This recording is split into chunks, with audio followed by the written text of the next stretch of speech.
this is the Dungeons Runner podcast. This is a podcast featuring me, GeneralDrowned. Me, Mr. and... Matt. I don't have a cool name like you guys. Hi, I'm Matt. UK or... Audionic Music. No, that's... I've filed for bankruptcy on those company names. Don't worry about it. You're going with that backup plan of Alligator? They're in liquidation. Oh, just dude, don't Alligator. say that. You had the perfect opportunity. You just filched it right here. Oh, dude. Rebranding live. What were we talking about? We did our teaser. That's our teaser bit. What's the next bit? If you could eat one food for the rest of your life, what would it be? Okay. So a food. Eat one food. One food. We don't mean general things like, oh, I want to eat sandwiches. Like that sandwiches. No, it can't be a meal. It can't be a meal. It's just got to be like one item. Mm-hmm. Can I cook this one food? Or do I have to eat like raw or whatever? You can cook it. No, you can change. You can alter the food, but this is the food you're given. Okay, so you're saying though, but if I say the word, like, I can't say the word sandwiches because obviously many different things can go into many different kinds of sandwiches. But if I say the word chicken, I can cook chicken for the rest of my life. Yeah, but you can't like. I wouldn't say you can't add more to it. That's what I'm saying. I was gonna say also like no, for like the past like 2 weeks I've been like going on a diet, so I've absolutely hated eating chicken recently. Like just because I've had nothing but chicken breast essentially all the time, just like made up in different ways with different seasonings, and I've become so sick of it. Like I never thought that I could become sick of like chicken, because like when I think about like chicken, I was like, yeah, I get fried chicken all the time. I'd be happy as shit. But no, I'm actually becoming rather sick of the flavor. Oh, dude, chicken gets so tiring after like one meal or 2 meals. It's just like, oh my god, it's just chicken. It's just the same thing. It's so, oh god, chicken. No, dude, because like I could eat like, you know, like when I was younger, I'd have like fried chicken all the time, right? Like I would, even when I first moved out of my parents' place, and like I would I have whatever I have, I eat whatever I want. I would get that all the time, and I loved it. It's my favorite thing ever. But like I don't think I could do that these days, because just the texture of it, the flavor of it, just after a while. Well, breast is just dry anyway. Like breast is my least favorite. Yeah. Like when I go to KFC and get a bucket, it's legs and thighs only. Dude, of course. Dude, it's dark meat. Everybody wants to get dark meat whenever it comes down to getting like chicken. Well, I mean, white meat's pretty good too, but like it's not something you want consistently. Yeah. Well, you're like, I don't know, like you're gonna eat hot wings for the rest of your life. What could you So eat hot wings for the rest of your life? but this question is just like, what one thing do you reckon you'll get the least sick of? Gonna go back to my answer of a single Cheerio. One Cheerio. You just have one Cheerio. One Cheerio for the rest of my life. If you eat one Cheerio, it will. The rest of your life it comes pretty quickly. It's a matter of days. Well, see, like the thing is, if you eat one food, does that mean you can't have anything to drink? No, I mean obviously the drink would be. I can live off. You can technically live off saltines and water. I mean, you could live off of it. You'd lose your mind. Well, yeah, you lose your mind with anything that you eat once. Come on, you've heard of the thing is the people stranded on a desert island, they have nothing to eat but coconuts, and they manage to imagine that it's something else or prepare it in different ways, and they can trick themselves into believing it's something else. No. Yeah, you lie to Say yourself. I've ever been stranded on a desert island. Have you not? Dude, you're missing out. Vacay. No, it's what do you call it? Like it's a common story that's told is like when you're stranded on a desert island, you have nothing to eat but coconuts. I'm not saying that that's something that everybody experiences once in their life. I find that It's not a rite of offensive. That's passage. racist to people who've been stranded on islands. Well, I'm pretty sure those Just people... to say we only eat coconut. Are you trying to say that you are stranded on an island now? Racist against you? Is England an island that you're stranded on, Matt? I've got friends that were stranded on islands, and they take offense to that, so I take offense to that. You're taking offense for them? Stupid. Also, if I was stranded on a deserted island and fucking my coconut was my only option, I would be fucking dead. I hate coconut. Dude, same. No, but I mean, like, you get hungry enough, you'll eat anything. You'll eat a person. Yeah. Yeah. Dude, I eat a dog. Eat a dog. See, for my food, I'd want to strategically pick something that will like fill my macros, fill my sort of 2,000 calories a day sort of thing. And the only thing I can think of that has a bit of protein but is like carby, probably little fat, is rice. But I know I'd die of just boredom. Dude, I was gonna say, you know way too much about nutrition to actually be involved in this conversation. Like, you know actually what you need to do. Drive you mad. Yeah. Sweet potatoes is, but that's not got any. But sweet potatoes is also not. I mean, like, the flavor is good, but not consistently good. I actually disagree with you. I don't like sweet potatoes, man. Oh, Like, you ever have those sweet potato French fries? dude, yeah, that's Supposed why to I'm be talking. healthier? That's what I'm talking about. Okay, can I cannot take this stand it. conversation to a whole different level? Can I sink it down a few pegs and talk about what might be like logically, this the best but grossest one? What? Don't. The only thing I can think of that could probably support a human life for the longest while is breast milk. Oh, dude. Think about it. Is that true, though? I mean, is that true? Could that actually sustain human life? No, to just no, drink it breast can't. It milk? definitely can. Bodybuilders genuinely buy it and drink it because it's like. From where? Where do you buy Is breast it- milk who's from? selling Selling breast milk. Have you ever watched Pain and Gain? By, No. It's Michael Bay directed it. It's the one with The Rock and Mark Wahlberg. It's a true story, but it's a Oh, right. comedy. These guys do like they're just dumb. They're stupid. They're bodybuilders and they try to do like this money fraud thing. But one of the dudes is like so like hell bent on getting bigger that he starts drinking breast milk and he's like, oh man, I buy it from this lady like once a week. He just goes through this whole story of where he gets it from because it's meant Okay. to have like What? you know, That's insanity. same- That you're doing like some kind of back alley black market bodybuilding to get breast milk. Also, isn't breast milk only like it only has nutrients when nutrients or whatever? Nutrients? Shut up. It only has nutrients when you when the lady's actually pregnant. Isn't well, it, how you isn't it buy like it from nothing? pregnant ladies. It's Yeah. not like you suck. If you've recently been pregnant and you've got like leftover milk, you could be like, hey, mate, this is really good for you. It's like a bodybuilding elixir. Or just, it's like really, really good for you because cow's milk is not very good for you in the slightest. No, it's especially yeah, the way I we know process that. it. It's also Okay. gross. It's for cows. That's not gross. Dude, milk Jesus. sucks. Did you- No, milk milk is sucks. amazing. milk is amazing. No, did you not see when Michael Jordan was having the milk mustache back in the 90s, jumping like dunking on shit? That was the best shit ever. You shut your mouth. Actually, speaking of milk commercials, you guys ever see that milk commercial where it's like, it's a family having like lunch or some shit, and they say, oh, that guy outside never had milk a day in his life. It's like an old dude and he's carrying a wheelbarrow, and when he picks the wheelbarrow up, his arms just fall off. And they're just like, they just fucking start downing milk. It's like, milk, it does a That body sounds like good. milk propaganda. I mean, that does sound terrible. It's like, That's just yeah, straight that's up lying. fucking horrifying. Why would they show that? It's a commercial for kids. Drink milk or you die.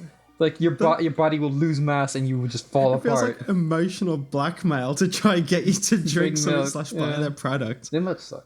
Milk's amazing. It's not even What do you milk. have It's cereal milk with? I don't have. Yeah, you one of those assholes that drinks like that eats their cereal with No, water? I'm not an asshole who has cereal.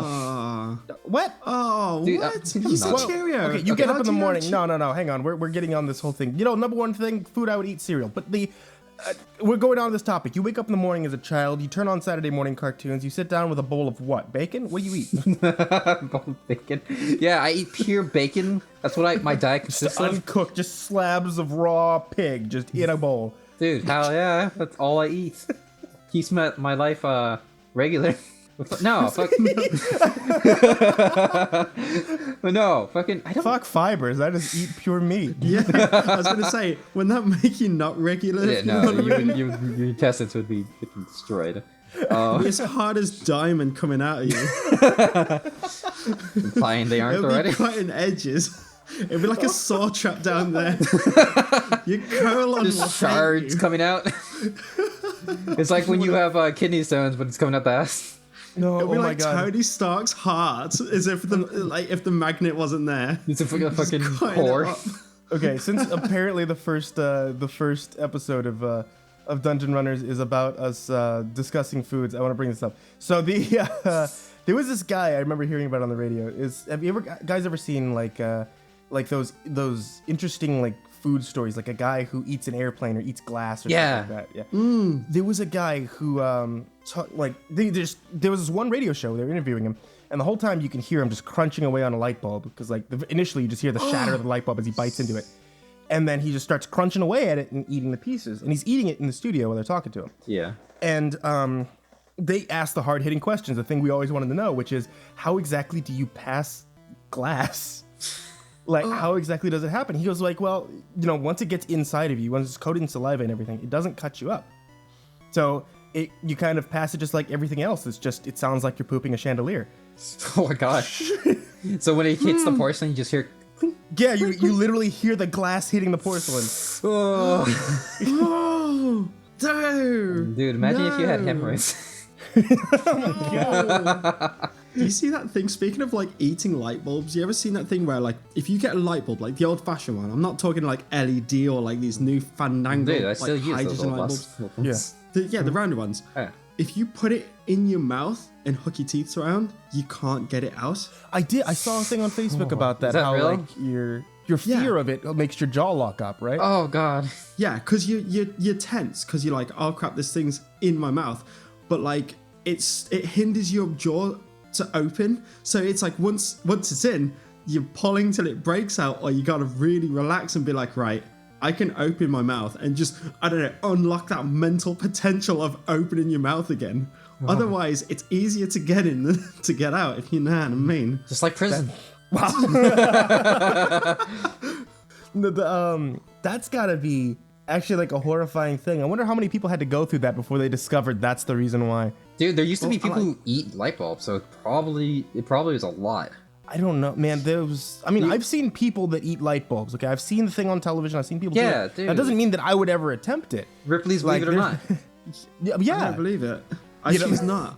I choose not. No, that's not how that works. choose not. That's not how it works. No, I choose not. He says, believe it or not. I'm not. Yeah, but they're showing you evidence. Yeah, but they give me the choice at the end. I don't think it's optional, actually. It's a book of lies.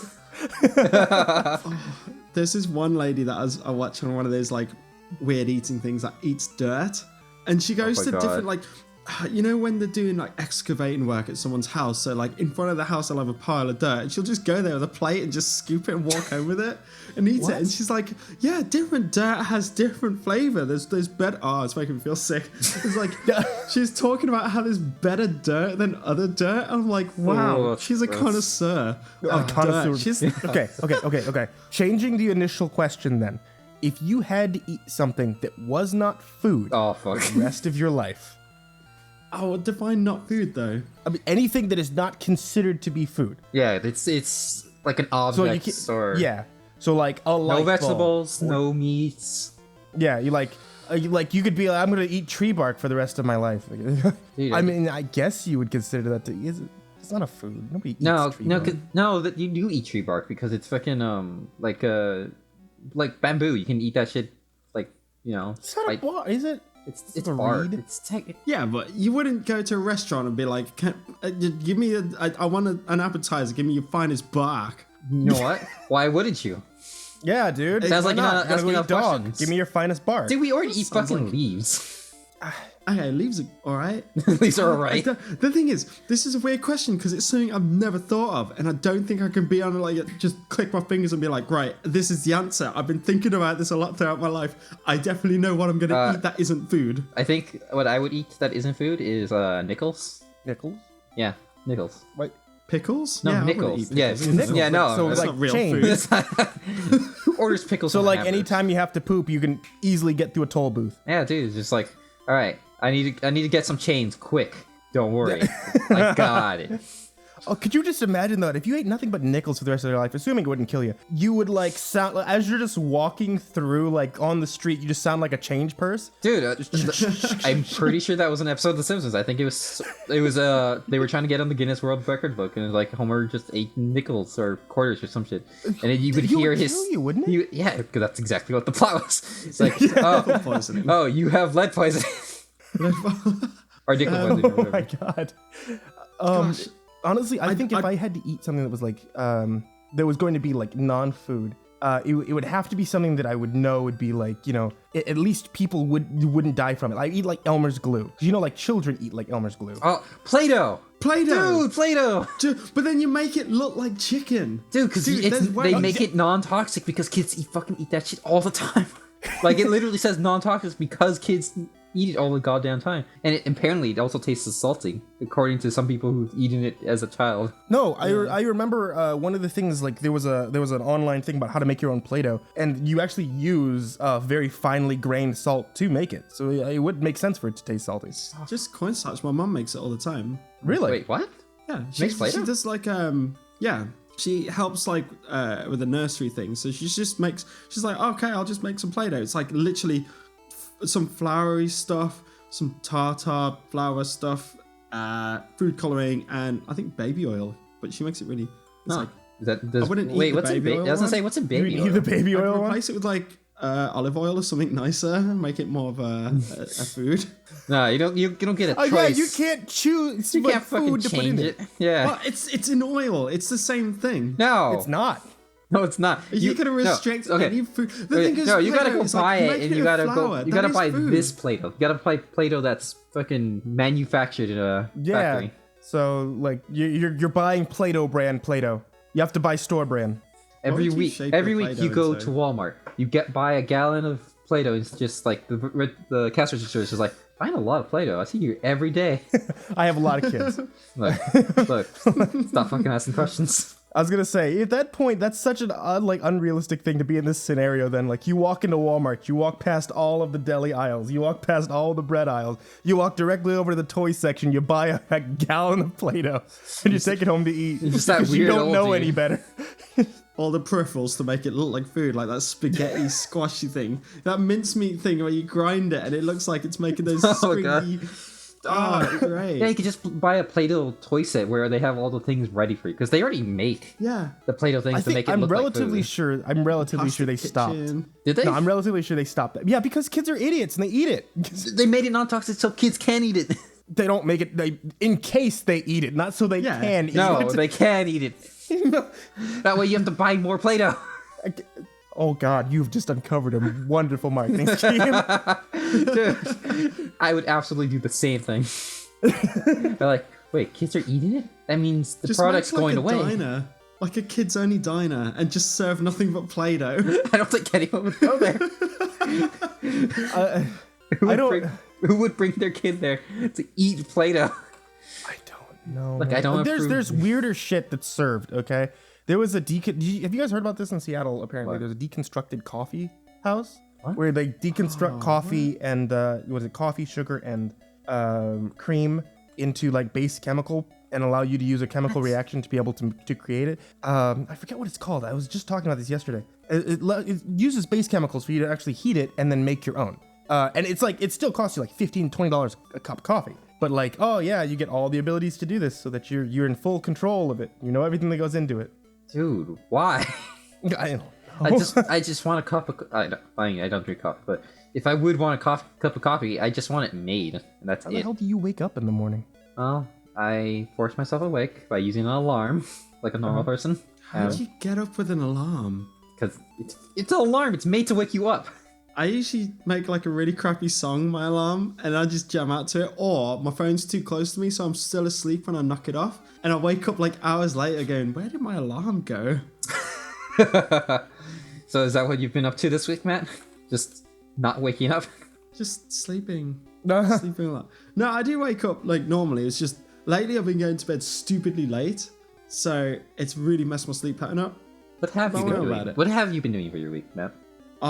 Oh, can you hear this? You probably can't. No. Is it the whining that's going on in the background? Or I got those spinners, the things that all the kids have been crazy about lately. Oh my God. Oh, why? They're dumb. I hate them. I got it as a joke because I was like, this is so stupid. But the thing is, when I'm like, say I'm talking to you guys or doing anything, I just keep playing with things. So usually it's a rubber band or you guys hear me clicking a pen or whatever. Or the switch blade. Or the switch, it's a comb. Butterfly knife comb. Yeah. But this is just spinning, and I'm like, I went from ironically getting it to unironically using it. I can't stop once you start. Yeah.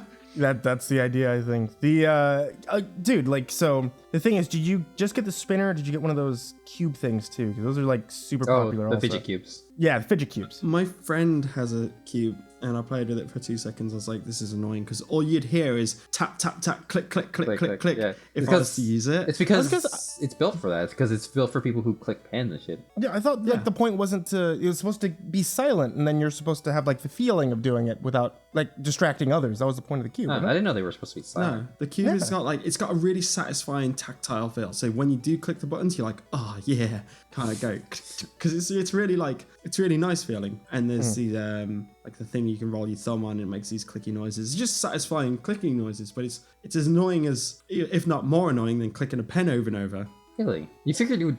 You figured since it would be like a smaller cube, it wouldn't be as loud. Yeah. It's just plasticky sounding. Yeah. Well, I mean, they have to mass produce them, so I guess that would be how they do it. Oh, do you want to know something horrible about the spinners?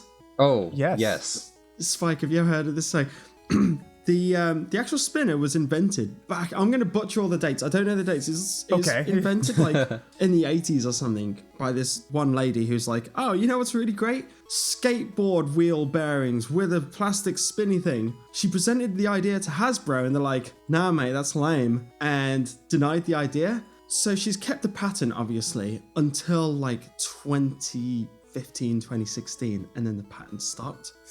And then all of a sudden, it was like, okay, boys, we got an open market. We just need to make this thing. The patents became available. Let's see if this sells. Boom! Went mega viral. She does not receive a penny from any of this. This stuff has gone like, it's so big. There's so many stores in my local town. There's so many shops stocking it. No, she that's does insanity. not get a single penny.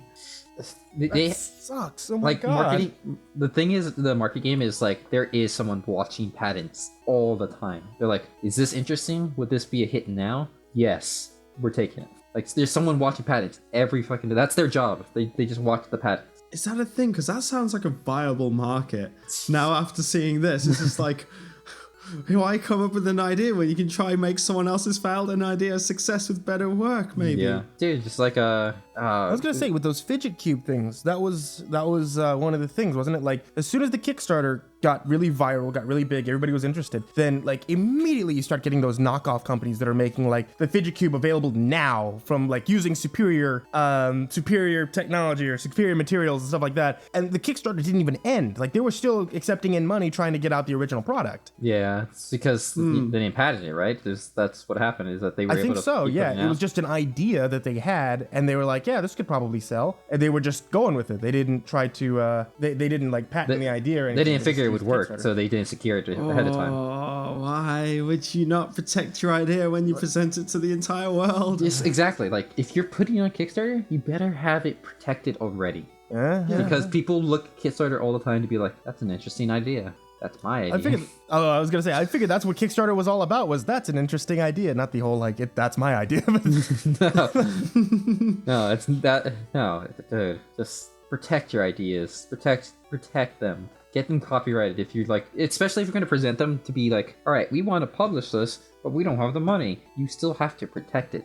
Like, fuck. It sucks if your idea gets stolen while you're making money for the idea. Yeah, without it even being created. I know that was a thing. Like that.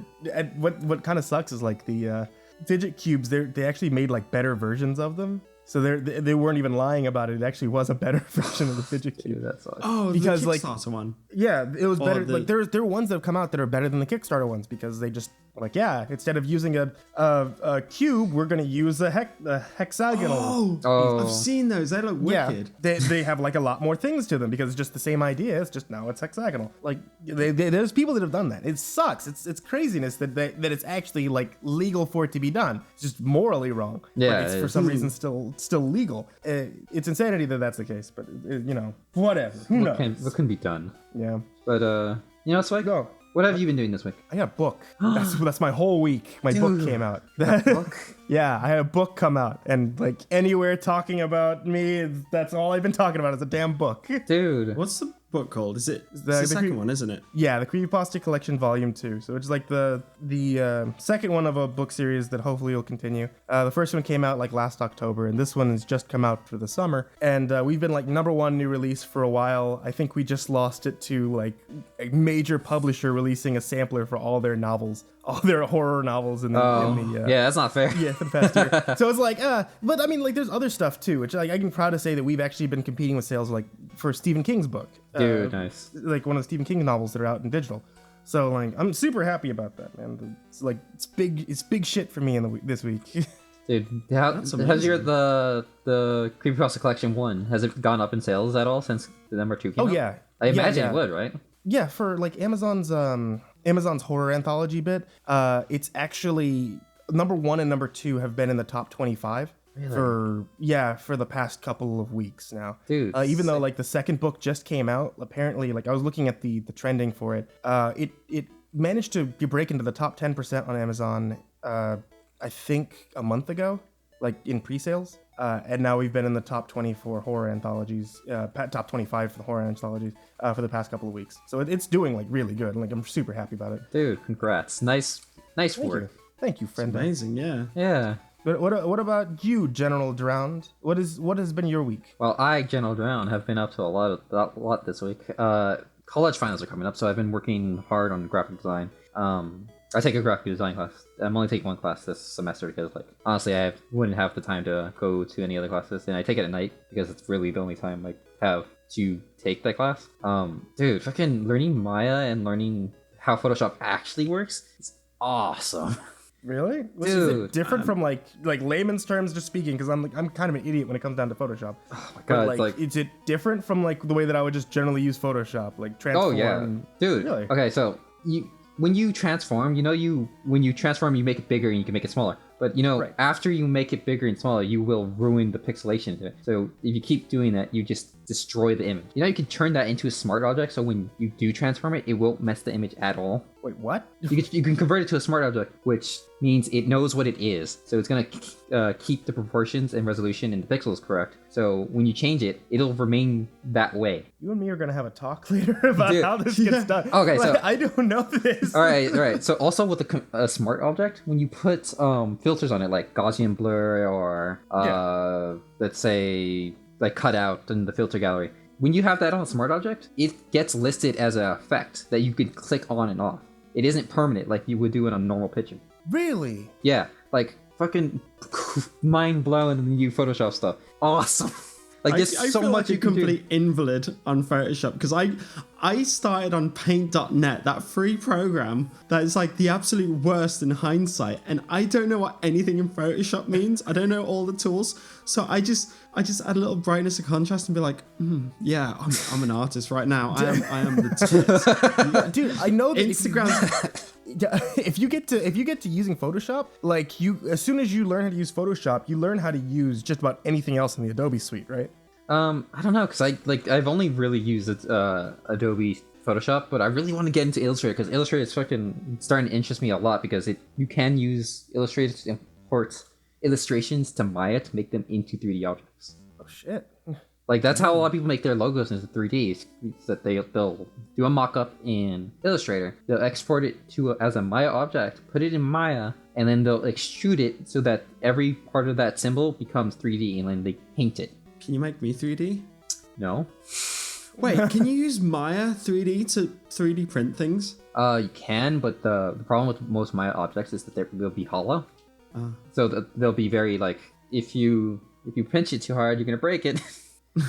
Like that's the problem with a lot of Maya stuff. It's like especially since I'm in graphic design, what you do is you model what's gonna be shown, and that's it. Oh yeah. You don't want to model anything Like else. Why would you? In video games, when you go through a wall and you turn around, like you clip through a wall and turn around, it's all invisible. Yeah, that gives me a greater understanding of like video games and stuff too. It's like I understand why it's like this, but at the same time, I'm still annoyed as a consumer. It's weird, yeah, because like every texture that doesn't need another side to say, because that's like doubling the memory essentially of just texturing one side and putting a texture on the other side. If you're not going to go to the other side, it's got no texture. Yeah, It's weird how games work like that. That one, have you ever seen it's like a first person game, but it's on the top down and it's showing you what's loaded in, and there's like this field of vision what you can actually see, and everything behind is just unloaded, and as they're panning across, it's loading in the stuff on the right and left with a buffer space. Really? It's really fascinating. Yeah. dude, nice. I've never actually heard of anything like that. That's really cool. Yeah, I want to know what that is now. It's like, why does anything behind you need loading when, I mean, like there's enemies and stuff, but like there's a very basic level behind you. All the trees and stuff is just spawning as you're looking around. Wow. Dude, yeah, it's actually, you know what? Fallout games do that a lot. In fact, when Fallout 4 came out, there was this problem that people were having was the world would fall through itself. Because it would load so fast when you did fast travel that the objects had to figure out where they were where you left them. Because of memory. It was like, all right, what did you do in this area? All right, it's that. We're trying to get it before you loaded. Oh, you loaded it already. It's when you have that brief thing where you load into something and then eventually like you load in and then the objects load in like a foot off the ground, like all the dead bodies and guns that just fall on the ground. Oh yeah. It's just like, and you're like, oh, okay. The game has to know what it's doing before you get in, but you get in too fast, and it's just like, damn. It's weird because like you think, programming stuff, that means like there's a game engine. So you like say the Unreal Engine, like I think it's programming uses that engine, but then there's like engine coders that like start from letters and ones and zeros and symbols and somehow make 3D objects move around in a specific way with I don't understand it. Dude, I really can't comprehend it. No, there was a thing that we had to do. So when I was going to DigiPen, which is the college I went to before I ended up doing like business and stuff, it was over at Nintendo, and originally we were given this very basic 2D game engine. And then later on, we're given a very basic 3D game engine, like to do our junior level projects, or whatever it is. And for our senior project, we have to actually create the game engine from scratch. That was the thing. Is like, you have to learn everything when you get to do this. But if you make a game engine from scratch, then you can easily work inside of any game engine, which is like wonderful form of thinking. However, at the same time, Jesus fucking Christ, I dropped out of that college for a reason, man. That's like fucking engineering at its finest. It's like, fucking build it, man. Do it. Well, no, dude, like the guys who made Portal came out of that college. We had like their senior game that they had made, their team, which I think was 6 people. Their senior game was essentially Portal, but it was like gargoyle faces, wasn't it? Yeah, it was game they made. Yeah, you had a cube, and you were a little gnome with a wand, and the wand would make portals, and you were to get this cube to the other side to sit on a plate to open up the next door. It was really fantasy based, and like you had a friend who was a turtle that could swim in lava. That went from like room to room. It was really cool. Like lava levels. It had a way different aesthetic. Somehow they managed to see that, look at that, and be like, you know what, this can be a laboratory experiment. Yeah. Dude, I would absolutely love Portal if it had a fucking turtle that can swim in lava. The game was really fun. It was just really basic. There wasn't really a story so much as there was just a small adventure. It was a proof of concept. Yeah. Well, that's pretty much final projects is like proof of concepts. Yeah. I got dicked over in my final year of uni because like I did like a bunch, like I did an intro to Java at the very first year. I did a 3-year course, and then I did a bit of Max MSP, I think.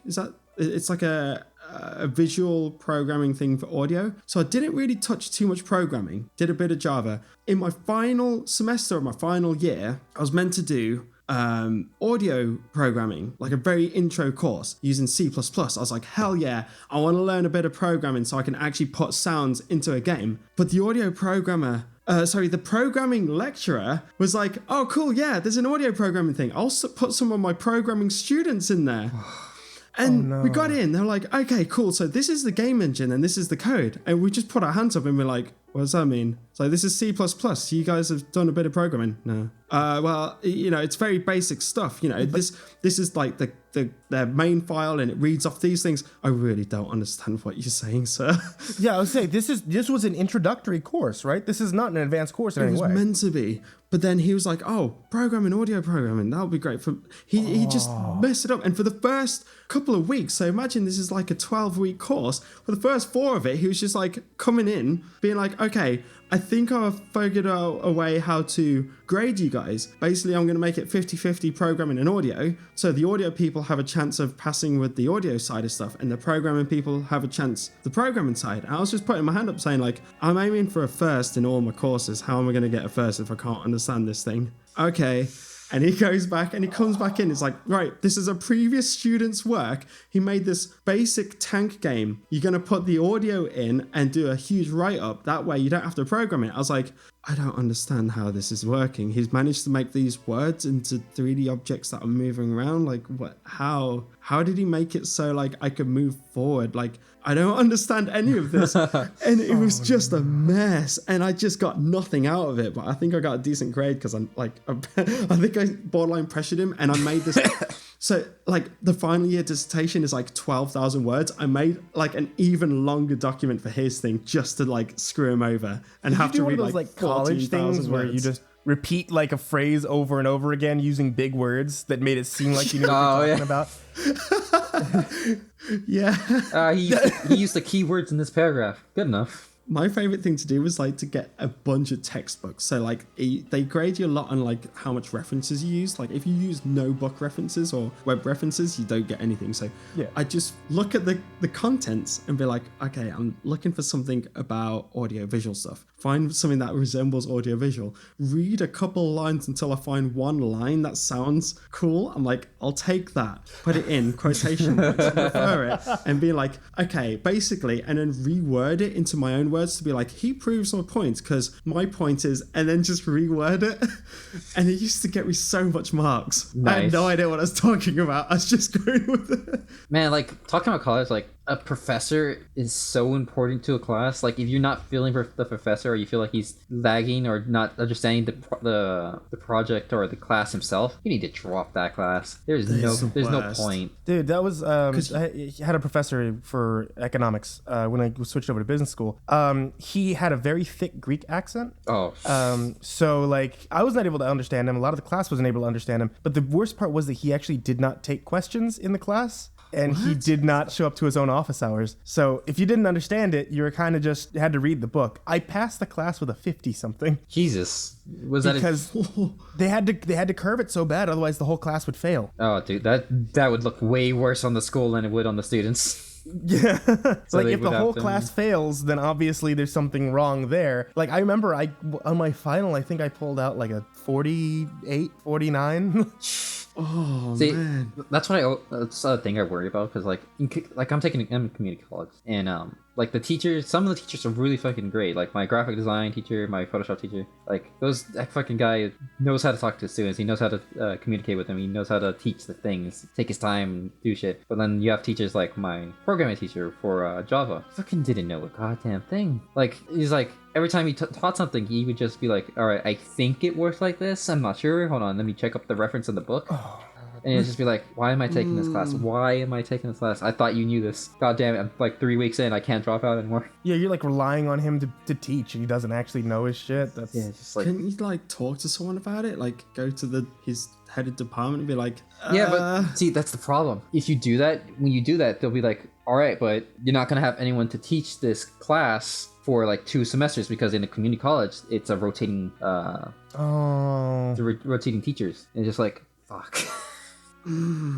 Oh, it's terrible. It's like, that's dude, heartbreaking. Yeah. you have always go to rate my professor when you're looking up a class. Always. Yeah. Oh my god. I actually found that out to be like a huge help, but I didn't discover that until I was a senior in college. That was so useful. Yeah, dude. Like I found out about a lot of bad teachers afterwards. I was like, oh, this guy's rated super low. Damn it, should have known that. That's crazy that your education system has that.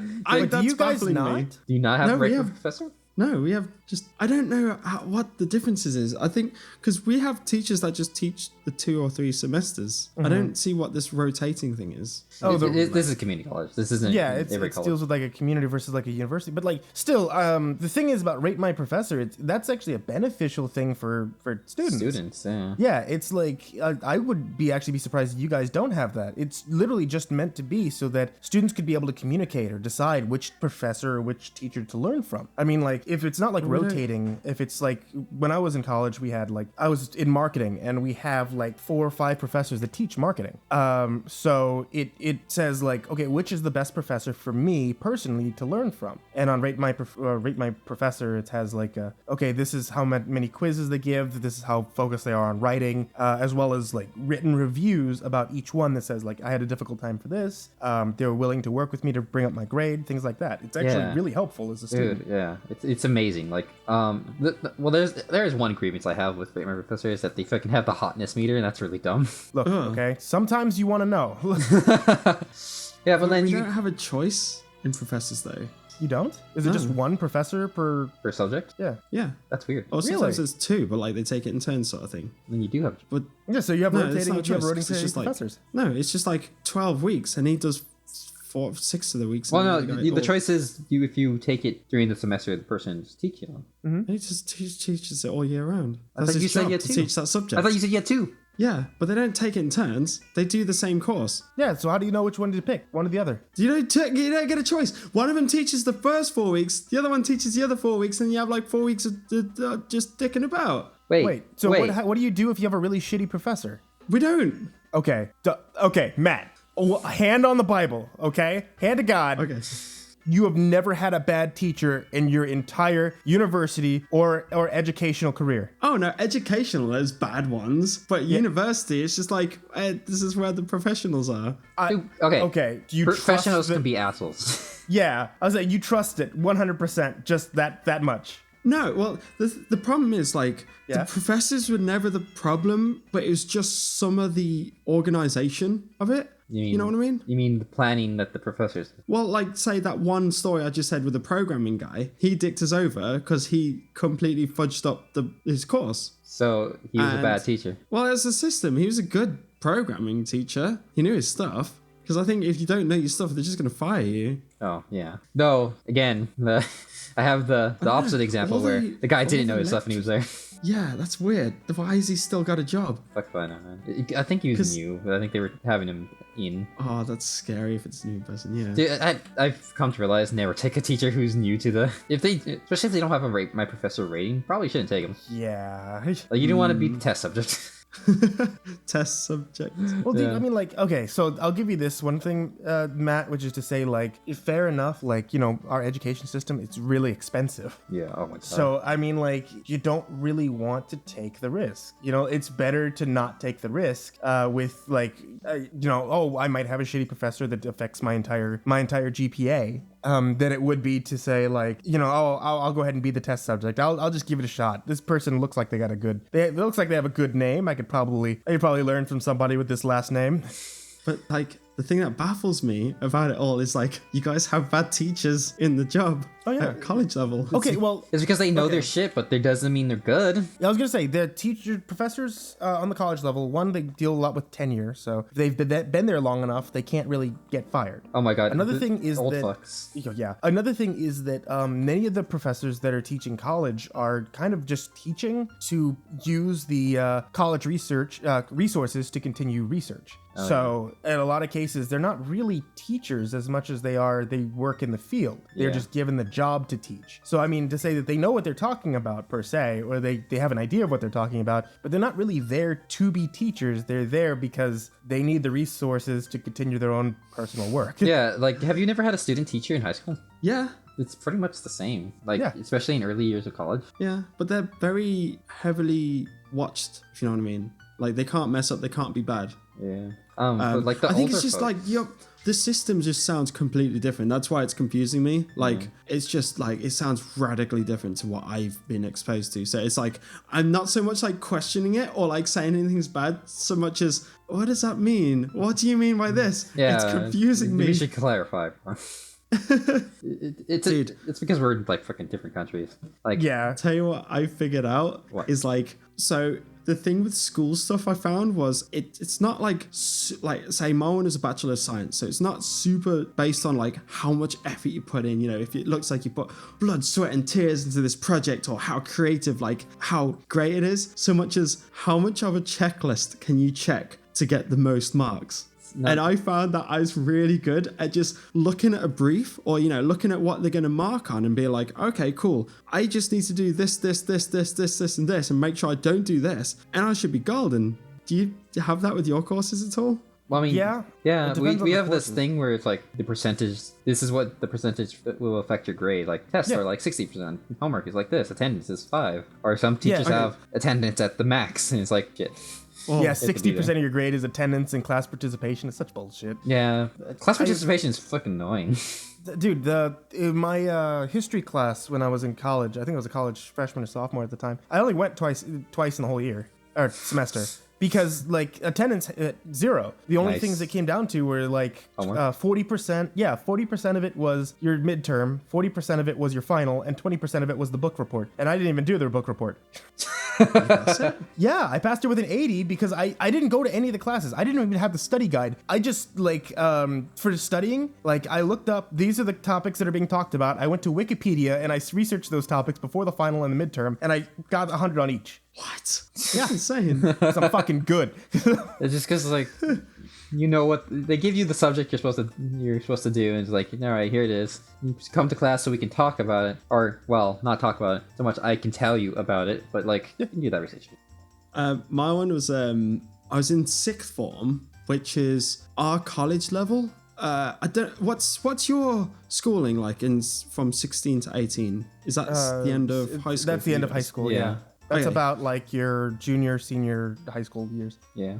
So we finish our secondary school at 16, and then past that you can do college or sixth form to get the grades to go to university from 18 onwards. Really? I was in sixth form and I took, music tech, because I did like a lot of music stuff. And I was like, you know what, that's very creative stuff. I want to pick something very polarizingly opposite, something quite, formal. So I chose law. What? And really? Yeah. What kind of law? So it was just straight up like criminal law, or was it? It's mainly police powers. It's like a first year thing. So it's like, police have the power to search you and take off external clothing, like gloves and jackets, but they can pat you down. And then learning stuff about like what they are, the history of law, previous law cases, and just very basic intro stuff. I sucked at it really bad. I was doomed to fail. The thing is, I had a very horrible teacher too. She was a bit of a biatch. I had a very girl-heavy class, and the only non-girls was me, Lux Noctis, and another friend. And so we were very singled out as like, oh, it's the guys. Oh, the guys are like doing really bad. Oh, they didn't do their homework. I did my homework sometimes. Shut up. I say, don't lie. Homework. This is what not triggered me. This is what tipped me off. Right? She went to a teaching expo con thing or whatever, where all the law teachers, they meet up and be like, okay, cool, let's talk about law stuff, what's coming up so we can help the students or something like that. I don't know where she went to. I'm just making some of this up. Okay. But anyway, she goes there and she was tipped off. She was like, oh, I got a tip saying like European law is going to be on the next paper. The paper is basically two questions, question 1 and question 2, and each of them have 2 choices. So it'll be like police power or forgot the other words, some complicated words like deferral of something. She's saying European law is going to be one of them, which we don't teach because it's too complicated. It pretty much takes like an entire year to comprehend, but they never give you enough time. So no wonder if you have European law and something else, you have to take that. You have to know that's something else, or else you're going to fail one of the questions, which is like half the paper. And I was like, hang on, wait a minute. If they figured out that European law is going to be in the next paper, I wonder if I can figure out the other questions. Ooh. So I basically dug out every single paper from 2004 onwards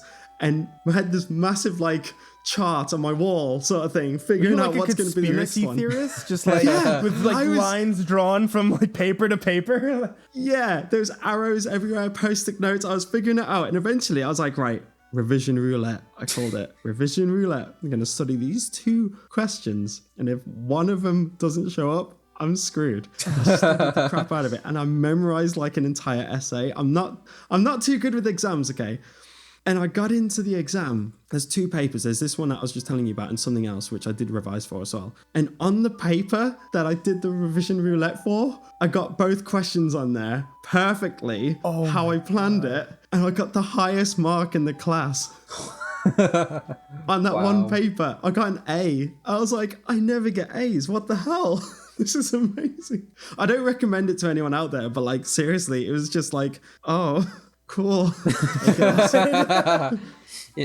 Speaking of terrible, horrible things that you shouldn't do, Darksiders 3 was announced for 2018. Wait, what was? Darksiders 3. Have you guys ever played Darksiders 3 or Darksiders? I played the first one on the PS3, I think. The one with death. Is that the heavy metal? Yeah. Wait, that was looking... It's the one that's basically Zelda, but with a different aesthetic. I had heard that it was basically, or at least I thought that it was basically God of War, except with a lot less. And it's not to say a lot about God of War, but a lot less thought actually put into the actual story and game. I mean, don't get me wrong, I've loved God of War for a long time, but it's just a hack and slash, just that. It's just hack and slash and timed events. I also don't really care for God of War. God of War is very much Kratos fucked everything up, and now he's mad.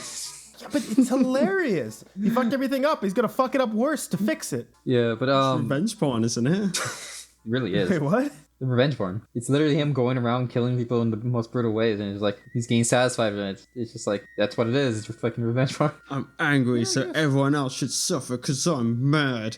Let me kill you because I'm not in a good mood. Dead. Zerf's killed my family because of me. I'm wearing ashes of my sin because I'm so edgy. But I mean, here's the thing about it: the original, the God of War 1, the entire like form of it is intended to be a Greek tragedy. But the thing is about Darksiders 3, that they're not using death anymore. They're going to be using Fury, and Fury had a design they had before, and the design they're using now looks fucking terrible. Why? Really? I'm gonna. So like, if anybody out there listening didn't know, this is also being streamed to Twitch, which is the link. What is the link for our Twitch? It's twitch.tv/Dungeon Runners. Yeah, if you want to listen along and watch along whenever we're recording live, you're definitely welcome to do so. Can you put a thing up on the Twitch so we can see what Fury looks like, by the way? It is right here. But yeah, Fury has... Have you guys ever seen Challenge Showdown? I love that. Do you... the girl who's like a masked phantom. She kind of looks like that, but with worse hair. Oh, the main witch lady. Yeah. Worse hair. Like, they messed up her design and like... When you put it like that, I kind of dig it because I used to love Charlotte Showdown. Dude, Challenge Showdown was the bomb. Really? Did you see they remade it? Alright. Or they made a season 2? It sucks. It sucks. The voice acting's all garbage. different, except for the... It's awful. They ruined a good thing. I see what you're saying, though. It does look a lot like her. Yeah, it does. That's really the only way I can now. describe it. It's the only way I can describe her. But like, it just doesn't look good. And the gameplay they show in this reveal trailer looks really slow and weird. And she's using a whip too as her weapon, Which seems like a really fast-paced weapon. yeah. So it's weird, and then also Sloth is a giant crab apparently. What? No, Giant enemy crab? Yeah, hit Is its this- weak point. Has it got Massive memes? damage. See, when you played as Death before, it being slow was actually a big part of it, at least in the first one, because you were supposed to be like massive, and like all the items that you used, like your weapons and stuff, were also massive and like incredibly powerful and heavy. So you move slow as like a way of showing off that weight and just how much effort it takes, even Death, to wield it. But I think it was Death, or was it War? It was the first game. I thought it was Death in the first game because you were Is it trying. Death? Yeah, I'm pretty sure it was Death. But like that was the thing, was it was intended to be that you're showing off just how strong this character actually is. But for a whip, it's I don't know how to feel about that. Who's Fury? Like, who's she meant to be? Is she Seven like meant to deadly. be some It's sort one of... of the 7 deadly sins, but they have a bunch of names for those sins where it's like. So is that what it's all based on? Like the deadly sin sort of? Well, Is no, it it's mythology. It's a bunch of mythology. It's really hard to pin it down. I think it probably is Christian because it has the horseman. Or is it like a combination? I've never played a Darksiders game. I've always seen them and been like, Okay, they're not bad, but they are pretty basic. Like Yeah, I mean that's the thing, is like whenever you're getting into like this basic gameplay of just hack and slash, I think the only things you can show off are just, hey, the world looks really good, or the character's really interesting, the story is really good that you're playing through. There's not really much you can really pull out of it. So. Yeah, here's the hallway. Yeah. Also in the news, did you guys hear about this for Tekken 7? Roger Jr. got cut from Tekken. Our boxing Literally kangaroo nothing friend. about what? Roger's like the coolest. You Roger's might as well have great. cut out King. Did they do? He's not an animal. I mean, He's He's an a animal in beast. the cage. Let me tell you. dude, King and Iron King. Roger's so best. cool though. He's like, Dude, I love he's Roger. so iconic. Why did they get rid of him? Apparently, so the director got complaints from animal activists. Is not to say which animal activist. We don't know if it's he did or not at the time, but fucking he pretty much went, I don't want to deal with this. He's getting cut. No. He's the man. My friend used to main him, like use him as his main character, and he's borderline undefeatable. So low-key, I'm maybe a bit glad because he's really good with him. But apart from that, he's so cool. Stand a chance. Why can't they just bring back Alex though? Alex is the Alex raptor. the raptor. I don't know. They haven't said any word about it. I don't know if Alex is actually an actor. activist. I mean, Wait, he was pulled because of animal activists? yeah, Roger Jr. No, I mean Roger Jr. Alex is what I'm referring No, to. no, I honestly, I have not played a Tekken game since Tekken 3. I am like, my knowledge is so gone. Oh, dude, wait for Evo this year. Yeah. I don't know what happened to Alex, but I know Roger had some story, like some story arcs. So I don't know if they just got rid of him and just focused on the kangaroo. But if they could bring back same mechanics but with like lizard skin, that would be great. Dude, I loved Alex too. Alex was great. Yeah. Blue gloves and the raptor, and then there's the kangaroo with the red gloves fighting each other, the tails. I'm pretty sure I know of unlocked is it the first. giant bear. The two Kuma. giant bears? Is there two? Dude, we had a panda. Oh, that's There's a right. panda, yeah. That's right. They use like the same the moveset, I think. Yeah. But The just story bear hugs, man. The story of one was that one was was taught by the big bad guy, Hidachi? Hayachi. Yeah. I love me more Tekken. I really want to play Tekken. Oh, dude, we should get back into Tekken. Oh no. We should get competitively good and go to Evo. Oh no. I want to learn the 10-hit combo. It's so hard to pull off, but I used to try and memorize them. I used to take it serious. I almost failed my second year of uni because of Tekken. Didn't you almost fail your second year of uni because of Naruto? Naruto and Tekken. These are the banes of my existence. Yeah, because you get to that point where you're like, oh gosh, I got work to do, but at the same breath, I gotta get friends are good. doing Tekken and they want to come around my house and play, and like you got to do a 10-on-10 match, and you got to get good. You know, you can't just main one character. Then you got to get really good with all of them. Nah, so you got to practice when they're gone. You gotta get good at all of them and then just play Mokujin. Oh my gosh, Creeps is horrible with Makujin. That was his main character. It was stupid because he would lose with every single character because we all got good. And because he didn't go to uni with me, but he used to come around every now and again. So me and my uni friends got really good at Tekken. He'd come around and get creamed. But the only person he could beat us with was Makujin. Can't predict him. How? He's random. How are you doing this? It's just that's the thing. If they know what they're up against, they can easily take them down. But if they don't, oh man, they're on the odds are on his sides. Oh man, who's your favorite Tekken characters? Oh shit, that's really hard to say. Well, Jin was cool. Jin? Yeah, Jin was cool. I liked him a lot. Is that the main character? Yeah. He's the main He- character. he's the I never Ryu. got into him. I could never use him. He's so slow and powerful, but like I could never win with him. Who's the dude with the fire pants and the goggles? Oh yeah, Kick Boy. He was gonna be Mao, and I completely blanked on his name now. He's a That made you forget. Taekwondo guy. Yeah, dude, he's awesome. Oh come on, he's so different on the new game. It makes me angry. I don't know, because I haven't played the recent ones. I've only played the really old ones, so that's the one I'm referencing. I'm googling Tekken kicking guy because it came up. Harang. Harang, yeah, that dude was awesome. Dude, the new design for him makes me cry a little inside. Why? What does he look like now? Did they get rid of his fire pants? Yeah, they got rid of everything. He looks so different. What? He's got like an eye patch and black hair. He lost his eye in the story? I don't know why. I don't know why he's like this. He's got like one strand of ginger hair, like the orange hair that he had. The rest is just like an eye patch and black hair. And I'm like, dude, you've changed, man. You used to be cool. Yeah.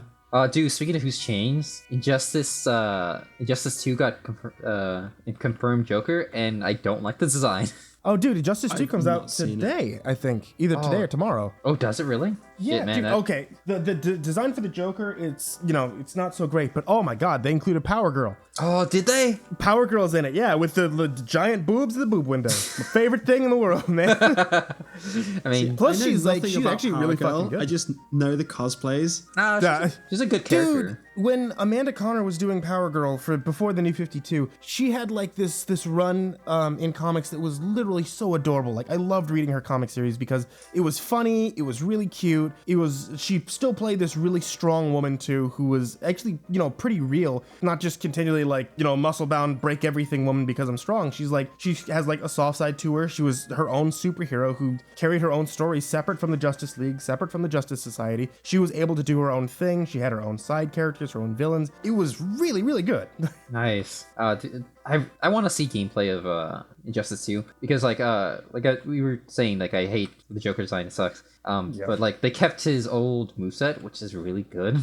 It's a really good moveset. It's just, honestly, if they got rid of his emo hair that they gave him now, I would have been pretty okay with the Joker. Is it just the hair? It's the hair, because I mean, like, they already made the Joker design for the first game. Why did they change it for this one? And, maybe it's something to do with the story. Maybe it fits another mold, but I don't know. It's whatever, I guess. I'm just looking at it now because I've not seen it. Oh, Oh gosh, that is weird. Yeah, it's super strange. A super modern hairdo. What the hell? I don't know. They want to appeal to more, not a millennial I thing, think it but is. like I don't know, because like No, I think technically it is. I'm a millennial because I'm within that age bracket of within people who are up 30, which you are, Spike. Yes, I am. So you're still a millennial, so it But doesn't I'm- really appeal to us. No. But I can still see where it fits into. It's in the idea that, like, you know, the same reason why we have him being more gangster looking in the Suicide Squad, and the same reason why, you know, he's never really done up to look all that like scary insane. He's always on that borderline between being scary insane but still incredibly muscular, hot, young looking insane. And I think that might be that exact thing. Like, you can't tell me that there's not teenagers out there right now, millennials out there like us, that would just be like, oh yeah, now that he looks like this, I could totally I want to be the Joker. I want to cosplay the Joker. I want to Get bang the fucked- Joker. Yeah, I was gonna say get fucked by the Joker. Yeah. But like the problem is like, why? Like the people who are fans of the show are old people, or not the show, the comics. They're old. I mean, look at you, Spike. Wow, fuck you. But yeah, it's Happy just- birthday! Yeah, thanks. Hey, you're getting there too. Happy birthday, man. Hey, Shut guess up. what? Guess whose birthday's on the same day? It's Matt and Spike. They both have this birthday on the exact same day, May 21st. No, not just us. Everyone's got the same birthday. Mr. T. May 21st. I swear down. Dude, you guys share a birthday with Mr. T? Yeah. Dude, Yeah, Mr. T. I pity the fool. Creepypasta's got the same birthday. Lux Noctis has got the same birthday. A couple people on my Facebook have the same birthday too. It's really annoying. Dude, see, the thing is, just save money and celebrate all at the same time at the same restaurant. Wow. Okay. You know what's worse than having a birthday on Christmas is having a birthday as the same day as someone else and then celebrating at the same time in like a group party. Yeah, but when you're a parent, you're like, dude, I gotta save money. Yeah. That's heartless, man. Speaking of You don't saving, know the struggle. You've never been there. speaking of saving money, the Nintendo not too long ago announced the new 2DS XL, which is a new 3DS XL, but you know, without the 3D ability, and it's the Nintendo Lite. The Nintendo DS Lite, literally just for the 3DS of this era. And it looks Really? fucking good. I was gonna say, what is the why? Yeah.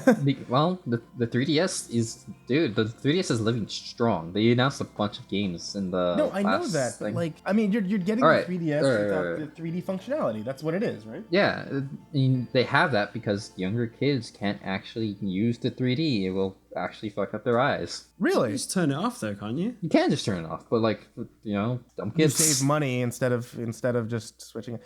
At the same time, how can you complain about saving money? It's like, On the note about the government attempting to just completely murder our brains and empty our wallets, I guess. actually, speaking of murder. What? How is that a segue? How is that a segue? Speaking of Where are we murder, going with this? No, we're Alan- discussing the 2DS. Can No, you no, no. Speaking of murder. can you guys keep a secret? Murder someone for the 2DS? Yes, absolutely. I would not be surprised. This, you guys this, remember when the Wii and the PS3 came out? dude, yeah. Speaking of murder, like Alan Wake is being taken down from digital stores. It did, didn't? Oh, was it already? Is it already gone? Yeah, no, it's on sunset sale as of right now, which is 5/16/2017. It's being taken down, and the reason is because they didn't relicense the music. So Really? so you know What? what they're probably doing, since it's 90% off, is they're trying to be like, all right, we're laying everything on the table. We're selling it for like $3. If you guys buy this enough, maybe we can relicense it. Huh. I'm not gonna lie to you. I thought Alan Wake was terrible. You thought Alan Wake was terrible? Yeah. Why? What? Okay. The gameplay of Alan Wake is walk through spooky woods with gun and flashlight. All right, I didn't play comes it up for on the- you, I turn on didn't- flashlight, bang bang. It's I finished. didn't play it for the game, but I played it for the story, and the story's really fucking good. Even still, the story is just it's Stephen King fan fiction. Well, yeah, dude, it's Alan Wake is a parody of fucking of drama shows inside of not Deadly Premonition. Fucking oh shit, what is that show that Like Twin Peaks. Twin Peaks? It's a parody of Yeah. drama shows in Twin Peaks, which came out around the same time as Twin Peaks. You're saying like parody as if it's self-aware of what it's being, but it wasn't at the time of its release. It absolutely was. Did you ever listen to the TVs? To the CDs? No, Yeah. the TVs inside in the game. They were referencing shows and stuff from Twin Peaks. And it's like, we know what we're doing. This is what it is. Here you go. Plus, here's the story that we're doing.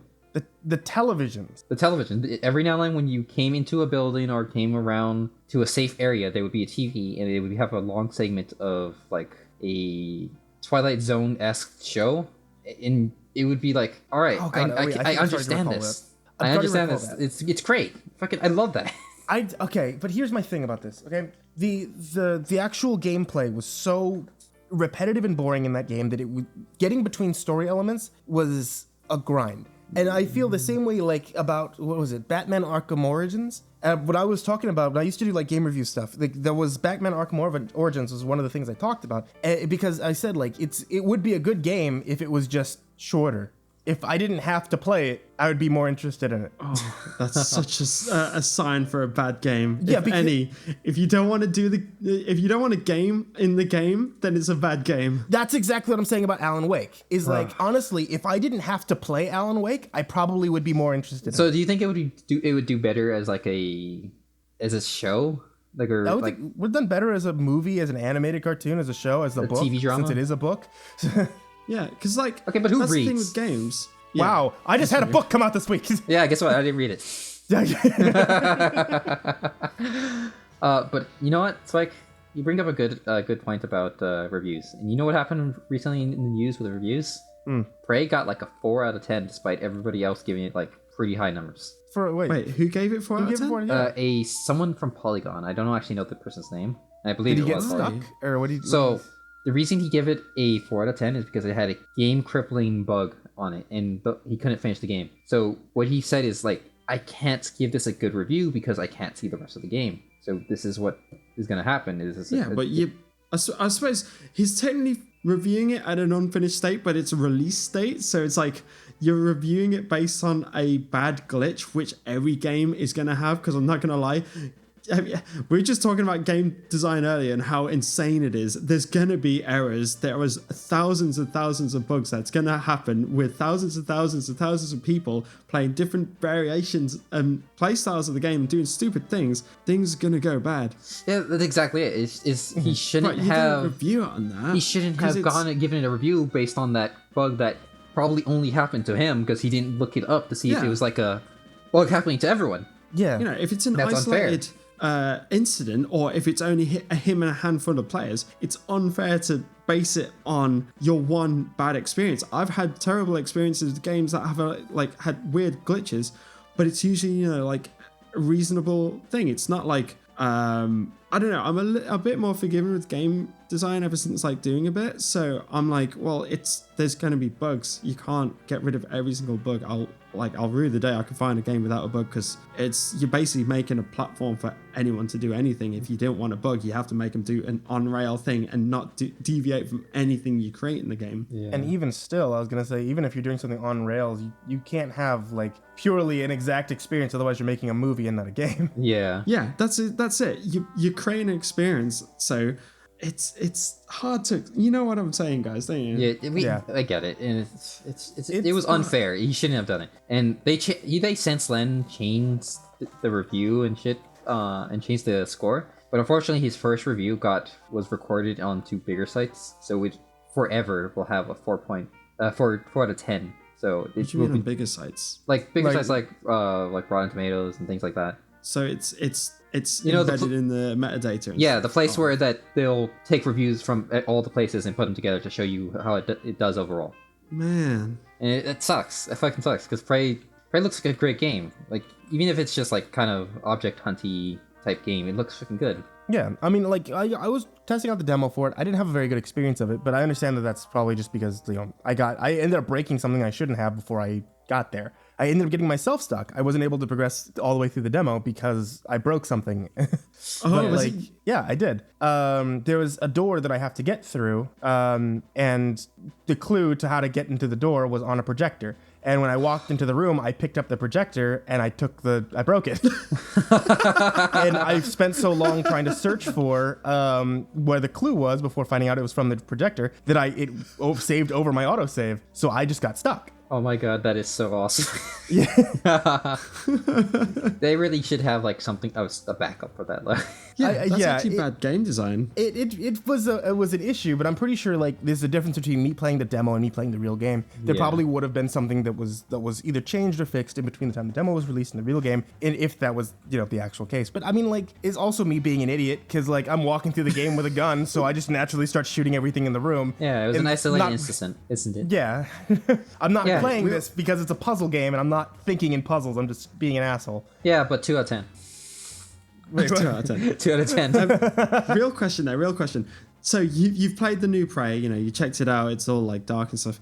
Do you guys still remember the old trailer for it? The original Bethesda one? No. Not the Space Western one. No, not at all. You guys don't remember that? No, Okay, the I think one I remember you was... talking about this before, but I don't remember everything you said. What was it? So, okay, Prey 1 was made by a completely different company, and I think Bethesda bought it or just got the rights. I don't know how, magically they got rights. Because it wasn't that much of a success, and they made this trailer for this awesome looking space western. Imagine like sort of Star Wars aesthetic mixed with Guardians of the Galaxy, the bit when they go to that like bandit place where in the first movie when they go to that the guy who wanted to buy the thing from them, you know what I'm talking about, that mining place, and it just had this really gorgeous aesthetic, and it had like western music to it. It was really cool, and then it just disappeared for years and resurfaced as what it is today. What did happen? The rebranding and retuning. The only thing I could probably guess is the original trailer. If you watch it and you see the gameplay, it looks amazing, but in the same breath, how is that going to be turned into gameplay without it being bad? And the other thing is the new one more resembles the original game. But you said the original game wasn't good though. Yeah, but it's just the aesthetic. Like you have 2 out of 10. It's a dark aesthetic. It's not like a spunky sort of space western. It's more true to the original IP. Yeah. So, well, what would you have wanted more, Matt? See, I like me my space western. Want cowboy it did look space? really cool. If you want cowboy spacemen's, Risk of Rain 2 is in development. Risk of Rain 2. Oh yeah, Risk of Rain. That was the 2D game. It's like the roguelike. The roguelike. I got so angry at that game when I was playing with you guys because no one told me what to do and I kept dying. It tells you what to do on the screen. Yeah, dude, just kill stuff. No, it doesn't. You guys just left me. I was like, well, I guess I'm gonna die. 5 buttons, I think. Maybe it's 4. Yeah, and you I just only press knew the 3 buttons. of them. That's not my fault you didn't explore. You guys didn't tell me anything. We just started playing. Press the buttons. I was like, why am I dying? I need you guys to carry me at least for the first 5 minutes. Wow. You guys know what you're doing. Just carry me. Yeah, just show me what to do. Carry me, senpai. Shut up. You guys are bullies. You're the worst. But Risk of Rain 2 is in development. It's a 3D game. It's like Risk of Rain. It looks 3D. Like it's gonna be it's gonna be in 3D. It's gonna be I'm like a 3D kind of in third person. Like you're talking like Dark Souls style, or are we talking third person. Okay. Yeah, and I don't know how well I could actually do in that game if we were all trying to do like a first person roguelike. Oh no! If we did a first person roguelike, it would be over. There's no way. There's no way. No, I think that the design of it would be really interesting if it was first person roguelike, because then it would definitely be all about watching each other's backs. We would have to move as a unit, move together. But I don't know about you know what's also coming out that you have to work together as a unit? Like in Friday the 13th. Dude, I have my pre-order in already. I'm ready to preload it. I am so set for Friday the 13th. I'm super excited to see how that game is. Super scared.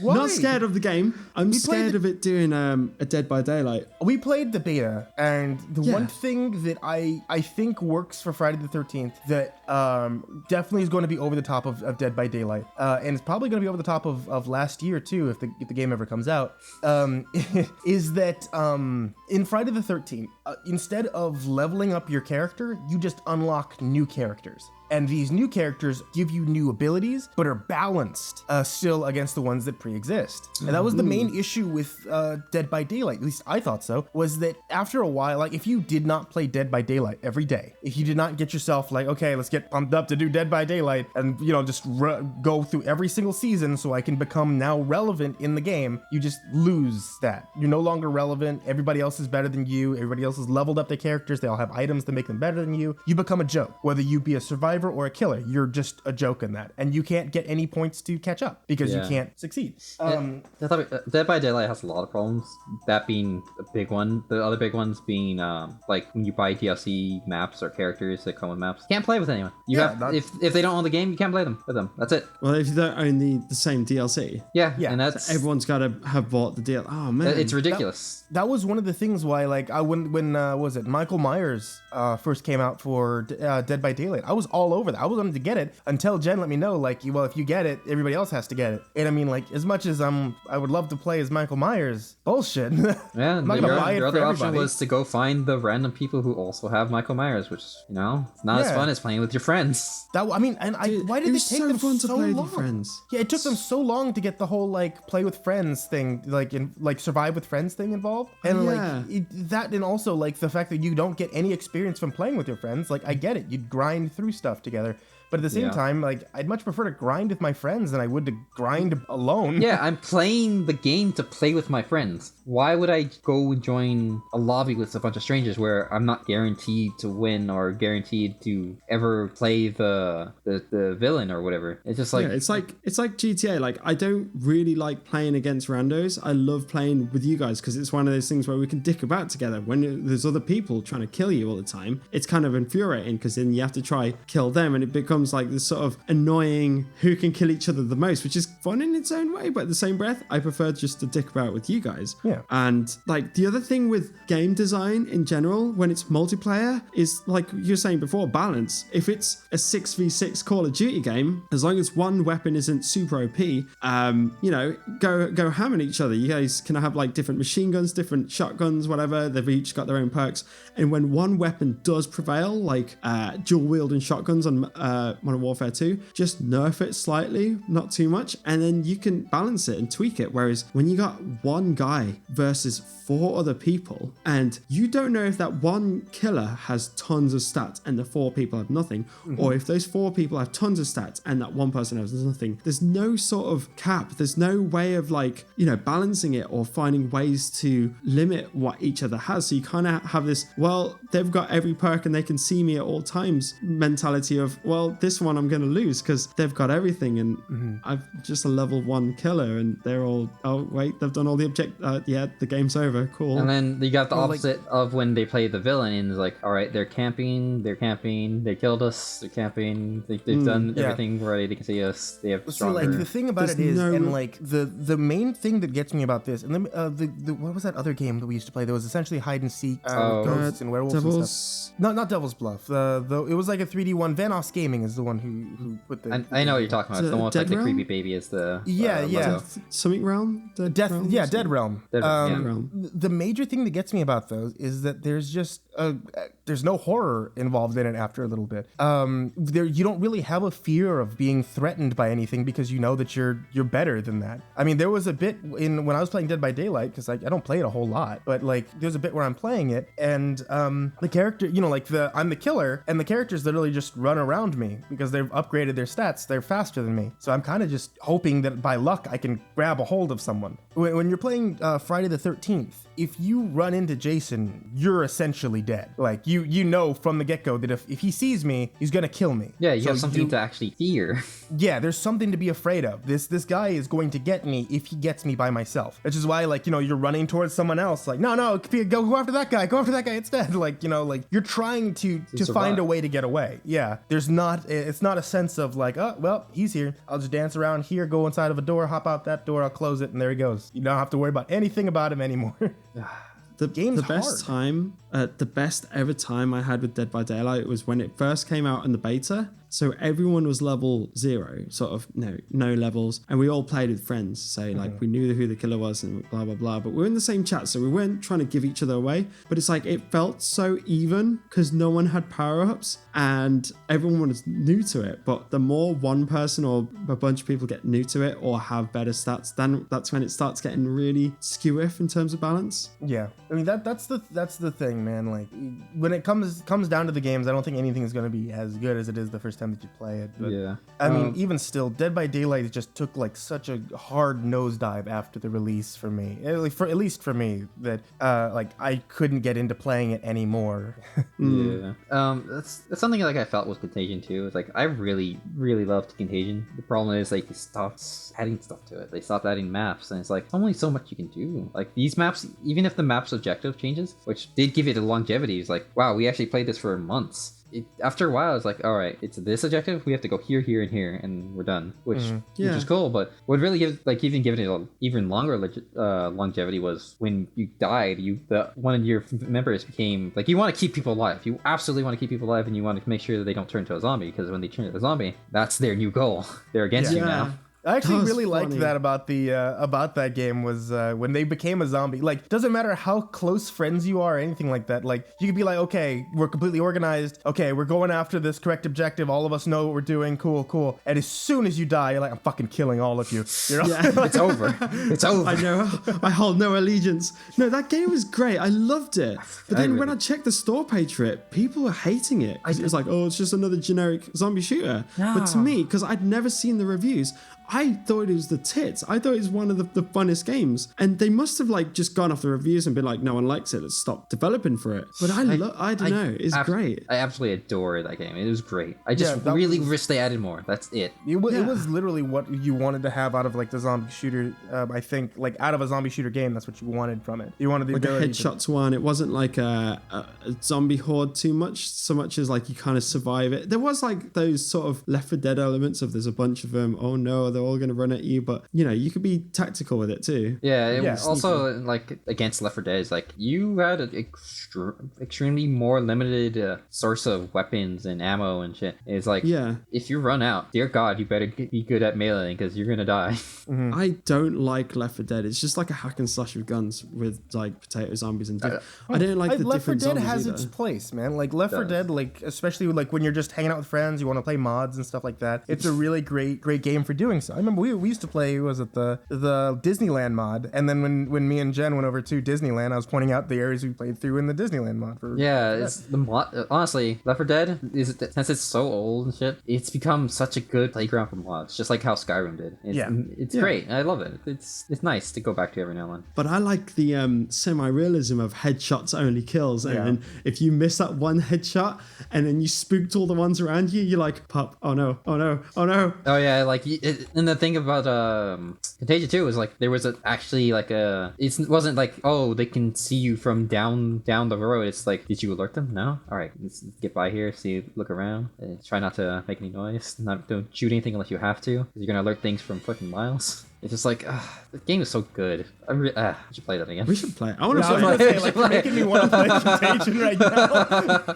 You guys want to think what I'm thinking? I'm installing it right now, man. Let's go.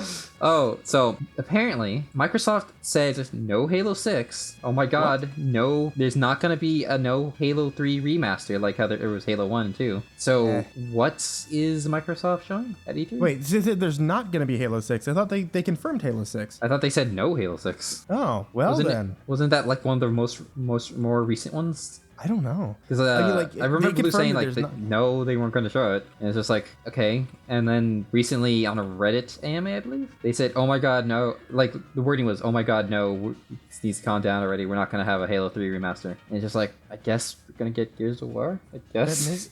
I don't know, what have man. Microsoft got like IP wise? They got Forza, but yeah, they do have. Well, that's more of a EA stuff, isn't it? Like EA will have stuff to put onto Xbox, but Microsoft doesn't have that going for them themselves. You know, like they're gonna have a lot of third-party stuff. I mean, like this goes back to the same thing that we keep asking, which is like, what is the Xbox One used for?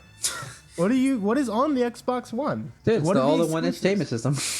Dude, like you got Netflix. I mean, still, like, the games that you have for the Xbox One are available on any other system, especially on PC. Yeah. So it becomes, like, a question about, like, you know, what is specific for the Xbox One, which is Halo, which is the reason I bought the Xbox One before, so I could play Halo until I realized that I'm not going to play anything else on this except for Halo.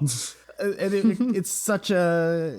It becomes a big question of, like, if they're not going to show off Halo 3 Remaster, if they're not going to show off, you know, Halo 6, and what they don't even have anything, like, worthwhile. What does Microsoft even do? Dude, they dropped the ball when they released the Xbox One. Like, it was a good console. That's the thing. It was really good. But they had that one guy that was like, yeah, you guys aren't interested in games, so we're going to show you what it can do. You can play things on Netflix. It's pretty good. Whoa, watch TV. Games? What are those? The gamers? You mean nerds? Push up glasses on their Wasn't that the face big and just... thing they were pushing? Like, ESPN, it's no longer for nerds, like, kind of thing like that. Yeah, like they were pushing the entertainment side of the Xbox One really, really hard because they want to try to get into that. And it's just like, nothing panned it out. I loved the Xbox 360. Me and my friends played so many hours on it. We loved it because it was like the best for online. Because PS3 was a bit late on the ball. They were like, online's not that great. And we was just abandoned it altogether. So Xbox Live was the tits. We played so much, and then they came out with a new one, and they're like, statistically, most people don't play much games, so they just sit on it and watch Netflix, which, you know, if I went on my friends list, a lot of people did watch Netflix, but you don't change the whole console just for that, you know? And it left all the fans feeling alienated, like, are you not going to cater to the games? This is meant to be a console thing, so I guess I'm going with PlayStation 4? Yeah. And then the other thing about it too is like they were trying to push these original series concepts that they Xbox wanted to, and it's just like, what happened to them? They stopped. They gave up. Like the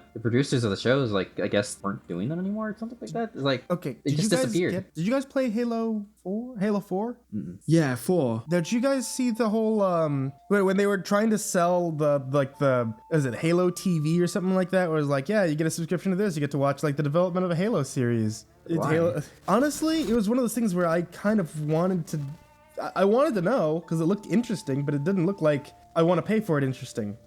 Yes. Like when you want it behind the scenes, you kind of want it with a DVD with the game. You wouldn't go out your way to be like, I want to know how the development was like in this game. That's what you have commentary for. Yeah. I know Metal Gear Solid 2 Subsistence had like an entire DVD just for the making of. Wow. And it had like tons of assets that you can flip around and stuff. But I don't know, like the problem with the original launch for the Xbox One was they pushed things as features that wasn't really features.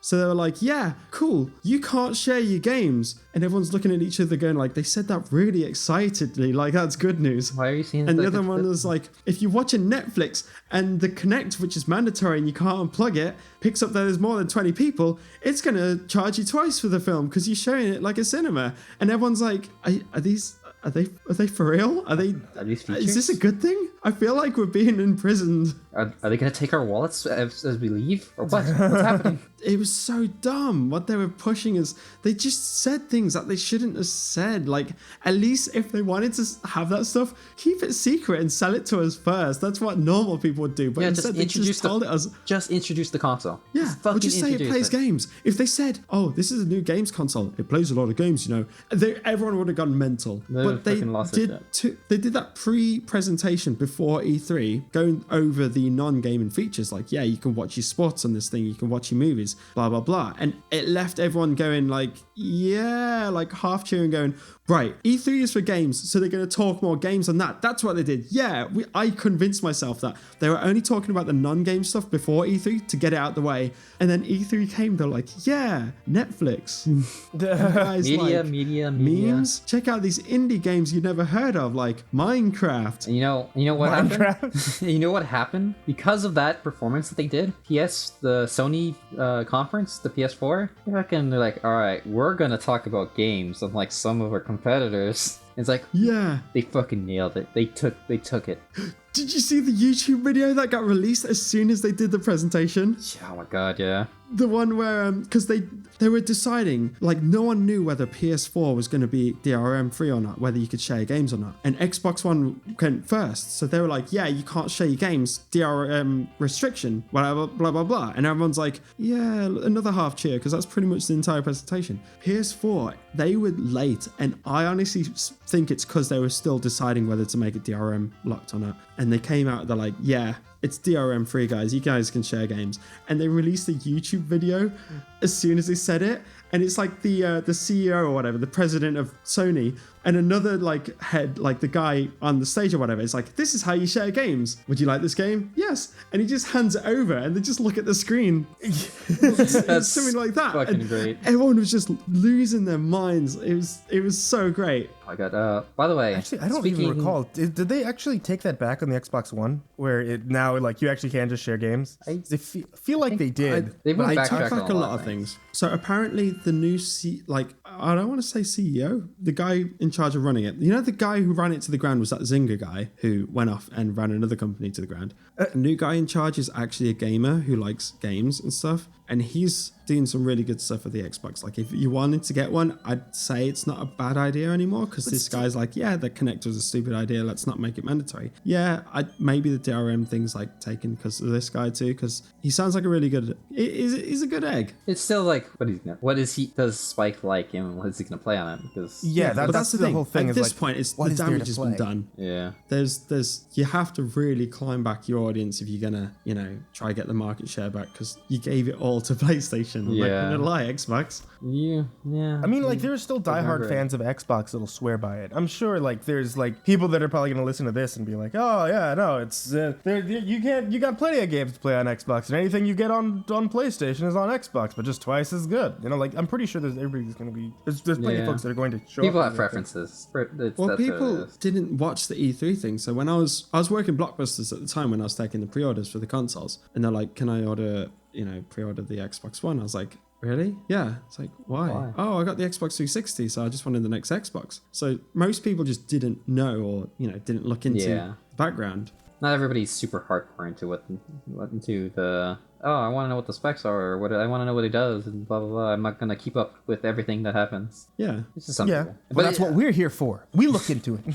I mean, not with super, the inside scoop. not super hardcore into anything. I mean, it's super nice to know what's coming. The world's best news team right here, us three. Speaking of news, did you guys see that Burnout Danger Zone is coming out? I have no idea what that is. Well, it's not coming out, but it's in development. Burnout Danger Zone. A new Burnout game? Yeah, it's Burnout. Dude, I love the Burnout crash games. mode. It's literally What is Burnout? what? I never played Burnout. I don't know what it is. We should play Burnout Paradise. What is Burnout? I got that game. I have Burnout What Paradise. is it? Okay, Burnout Paradise, or Burnout games are, you're in a car, drive. Yeah, It's like a racing game, but they emphasized on the crashing. Oh my God. God. They had like game modes where you had to like crash into traffic and do as much destruction as you could. I think Saints Row had a similar thing where you had to do as much. The insurance fraud. Or no, And the then destruction. Whatever. Yeah, and then Burnout Paradise, they created like this crash engine where like if you crash your car like 1,000,000 miles an hour into a wall, your car genuinely crumbles. It's not like GTA where it's like you ricochet.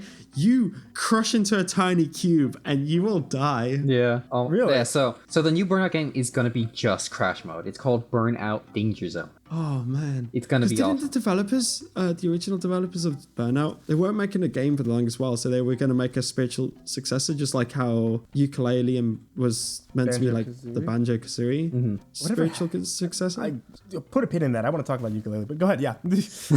Yeah, I think they were kickstarting like to make a Burnout style racing game, but I don't know what happened to it. I don't know either. I never really heard anything about it. But yeah, Danger Zone's going to come out. It's going to be cool. They already have photos of like in-game renders. I wouldn't say they're gameplay because they're really fucking fancy for gameplay. But yeah, it's crash mode and it's going to be awesome. Also, the developer of Binding of Isaac and Super Meat Boy is teasing a new project and will be coming out later, or well, whatever he's going to be showing is going to be coming out later this week. As well as there's in rumors right now, there is supposed to be a new Zelda and Pokemon card game coming to mobile. Coming to mobile? Yeah, so they're doubling down with more mobile games. So Mario Run's doing super well. Pokemon Go like a did Temple Run thing. Yeah. It's essential. I will tell you right now, Mario Run is as close to making that one game we discussed before, One Jump Man. Oh yeah. As it's about as close to that as possible, because it's literally just a game where you're playing Mario, just regular Mario, and you just tap to jump, but he never stops running. So it's side scrolling. I think I've seen it. Yeah. It's really fun. Like I think it was like $5 or something. I bought the game just so I could play all the way through it, and it's really fun. Nice. Yeah, it's doing super well right now, so I can imagine why it wouldn't be fun. As well, right now Google bought the developer of Job Simulator and the Rick and Morty game. Really? What? Yeah, so Was it Crows? I forgot the developer name, but they also made a statement saying that yes, we're being bought out, or we're being bought, and we want to make interesting games and stuff, interesting development still, so nothing's gonna change. So yeah. I'm super interested to see what Google and this developer's gonna do, because Job Simulator and Rick and Morty, amazing VR test games, amazing. Yeah. Like, but it depends on what Google wants it for, you know? Yeah. They want to make VR games, or what exactly do they want out of the deal? You think they're gonna do that Google Glass thing? Like make some more they're never gonna pick that up again, are they? Why would you make me so excited for such an idea that would never happen? Like a VR thing in your glasses. That would be incredible.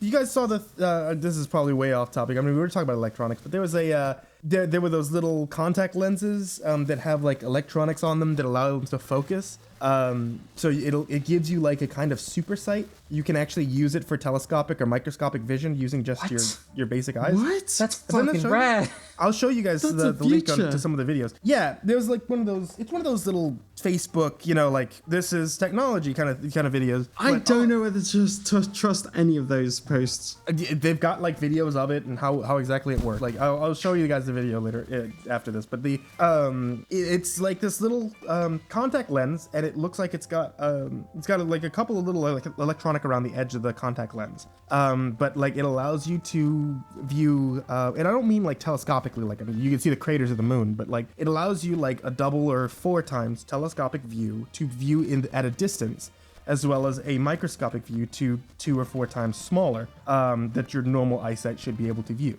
You know what? I can get behind this, because you know what? Fucking glasses and lenses and contacts and all this stuff is to improve your eyesight as it is. So I can't see why they can't develop something like that where you enhance your vision to that point. Yeah, it's one of those moments where I don't see the necessity of it. However, I want it. Just so you can get that much closer to being Superman. You don't understand that that's exactly my form of thinking. By the way, something about things Spike-like. Sonic Forces just dropped that there's gonna be custom character creation. My Sonic OC is finally gonna be canon. Oh my gosh. Cold Steel the Hedgehog. Yep, dude. That's what we were saying. You guys have seen my Sonic OC, haven't you? Yeah, when you lost your bet against Blue. What do you mean bet? Didn't you lose wasn't it the bet that you had to create your own Sonic OC because you were trying to beat this Sonic level and you had to draw? Oh no, yeah. When I was streaming Sonic the Hedgehog, I was trying to stream all my way through Sonic. Yeah, okay, hang on. I gotta prove to you guys my Sonic OC. So this isn't the picture, but this is another one that Chris did. But I'm gonna post this in here, and I don't know if you want to share that in the stream because it's the best shit you'll ever see in your life. Yeah, we'll throw it in later. Oh my god.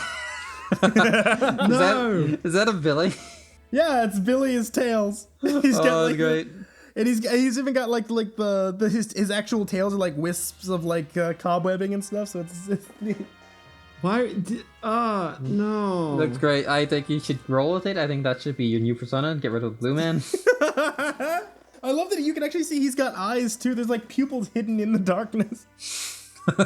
Yeah, it's because they wouldn't be Sonic otherwise. Yeah. Dude, like this is the thing though. I absolutely love I love the Sonic the Hedgehog thing. As much as I actually think the custom character creation is really dumb. It's also nothing because like whatever. I think it's really dumb. Like in all honesty, I think it's dumb. But it's but I think you can just create Knuckles. Yeah, I think that like the new game is at least going in the right direction. I think Matt, you've said before that like they just had to go back to the model of Sonic Generations because it's been like the best Sonic game they've made in a very long time. Well, yeah, they've created 2 audiences for it now, or a split audience that like part of them like the original 2D platformer and part of them like the 3D jumping around like running forward and that zoom dash stuff. So trying to create a game for one of them is kind of weird because you're going to upset the other ones. Yeah. Mm-hmm. So Makes Generations has the best of both. Dude, the not just that, but I mean, just in general, the design is best suited because I mean, they did the whole thing where they always try to include more than what people are actually looking for in the game, and that's like I said this before in like Sonic 06 was. It would have been fine if they just didn't have the overworld. If you just did the levels. Yeah, like, probably. That was the thing that like I'm pretty sure everybody that was interested in playing Sonic games was there for. Yeah, but they didn't need 06 because they already had fucking Sonic DX, because that's what basically the level designs were. Wait, which one? Sonic DX. Oh, you mean Sonic Adventure? Sonic Adventure, yeah. Yeah, it's basically the same levels. In fact, one of the first level is the first level of the fucking game of both. Like the one with the orca. Was it exactly the same thing? The one with the orca? Yeah. Yeah, it's almost pretty much the exact same one. It was similar. I don't know if it was the exact same level. They pretty much just copied. Yeah. The to be Sonic fair, Generations I know is definitely that, and like Sonic Generations 2 that got announced last E3 was is more so the just recreating the exact same games but included Sonic Boom, which You don't like Sonic Boom? It's not okay. So like Sonic Boom the game, fucking terrible. They fucked up. They should have given it more time. Sonic Boom the show, pretty funny. dude, I agree Is with it? you. It's good. The writing's really good, which is a damn shame because like the writing in Sonic Boom the game, awful. It was garbage. Really? Yeah, Like- the game itself is one of those ones where it looked like they just took like the worst episode of Sonic Boom the show and they attempted to make a game out of it, because it also kind of tosses you into a world that doesn't make sense because we haven't been here before. Yeah, it's as if the show should have came first. Yeah. Yeah. And like the in Boom, like the major flaw of it is that they made Sonic not go fast. Yeah, there's a lot of kind of walking around and kind of fucking. Yeah, it's really disappointing. It's weird. It's not something Sonic should be doing. Like that's the appeal of Sonic. Fast. Yeah, but I don't see how they mess up so bad, man. It's like every Sonic game just feels like a really bad Unity mod to me. None of it looks like it's made by actual decent like developers, so much as like when you compare them to like their rival franchise, which is Mario, which has consistently well-made games that were definitely thought from the ground up to be this one thing, a great platformer, a great 3D game, a great thing with great jump mechanics. Like the jump mechanics in Mario games, even though there's 2 buttons, there's 1,000 ways to do jumps, and it just makes it so nice to play. Why can't they just do that with speed? Like 1,000 ways to move fast, like a dash thing. Like, do you ever play Shinobi on the PS2? I think so. yeah. It's like you press X and you just dash forward a bit, and you can just go dash, dash, dash, dash, dash, dash, and it creates this cool after image thing, and it's so ninja. But just do something like that with Sonic. You go like dash, dash, dash, dash, dash, and do some combo-y stuff. You could do loads of things with speed. Yeah. They just don't. Look, I'm gonna say I love Nintendo. I'm a fucking huge Nintendo fanboy. They do fuck up too. Like for instance, Sticker Star. Wait, Like what? the Paper Mario series got fucked really hard. Dude, I've heard nothing but good things. It's 'cause From you've you. heard- Yeah, as I say, because you heard them from me, because I was talking about the good ones. But yeah, like Nintendo is not perfect, but they're definitely doing better than Sonic than I was gonna Sega say, with like, Sonic. like Sega's done, man. Like come That's on, all they Sega. do is they work for Nintendo to make Sonic games. Yeah. That's it. Well, I mean, at least Sonic has the Olympics, right? Yeah, Mario Sonic Olympics. And that arcade game over at Dave & Buster's stuck in the tits. And Sonic's Transform Racing, even though it doesn't make any sense that Sonic's in a car, but like it's a Dude, good racing I game. saw a comic that perfectly explains why Sonic is in a car. Is in it that. sometimes you don't want to go fast? No, it's the one where he goes like, yeah, Tails goes, hey, Sonic, I've made you this cool race car so you can race with the rest of us. And he goes like, why would I need that? I can just run fast. Okay, Sonic, if you're saying you couldn't beat us in a car. Okay, how do I start Oh, this you got thing? challenged. Okay, I get it. I like it. The last bit of news that we have for this week is that FF14 dropped the trailer for Stormblood. I don't You know. added that in like right now, didn't you? Fuck yeah, I This did. happened last night. Yeah, like it's the last news of the week because it just happened. Breaking news, boys. Oh God. The trailer looks so fucking good. It looks. Oh my The God. animations look really good. And those are fucking. That's the story that we're gonna get. It's gonna be so good. Matt, get back into 14, bro.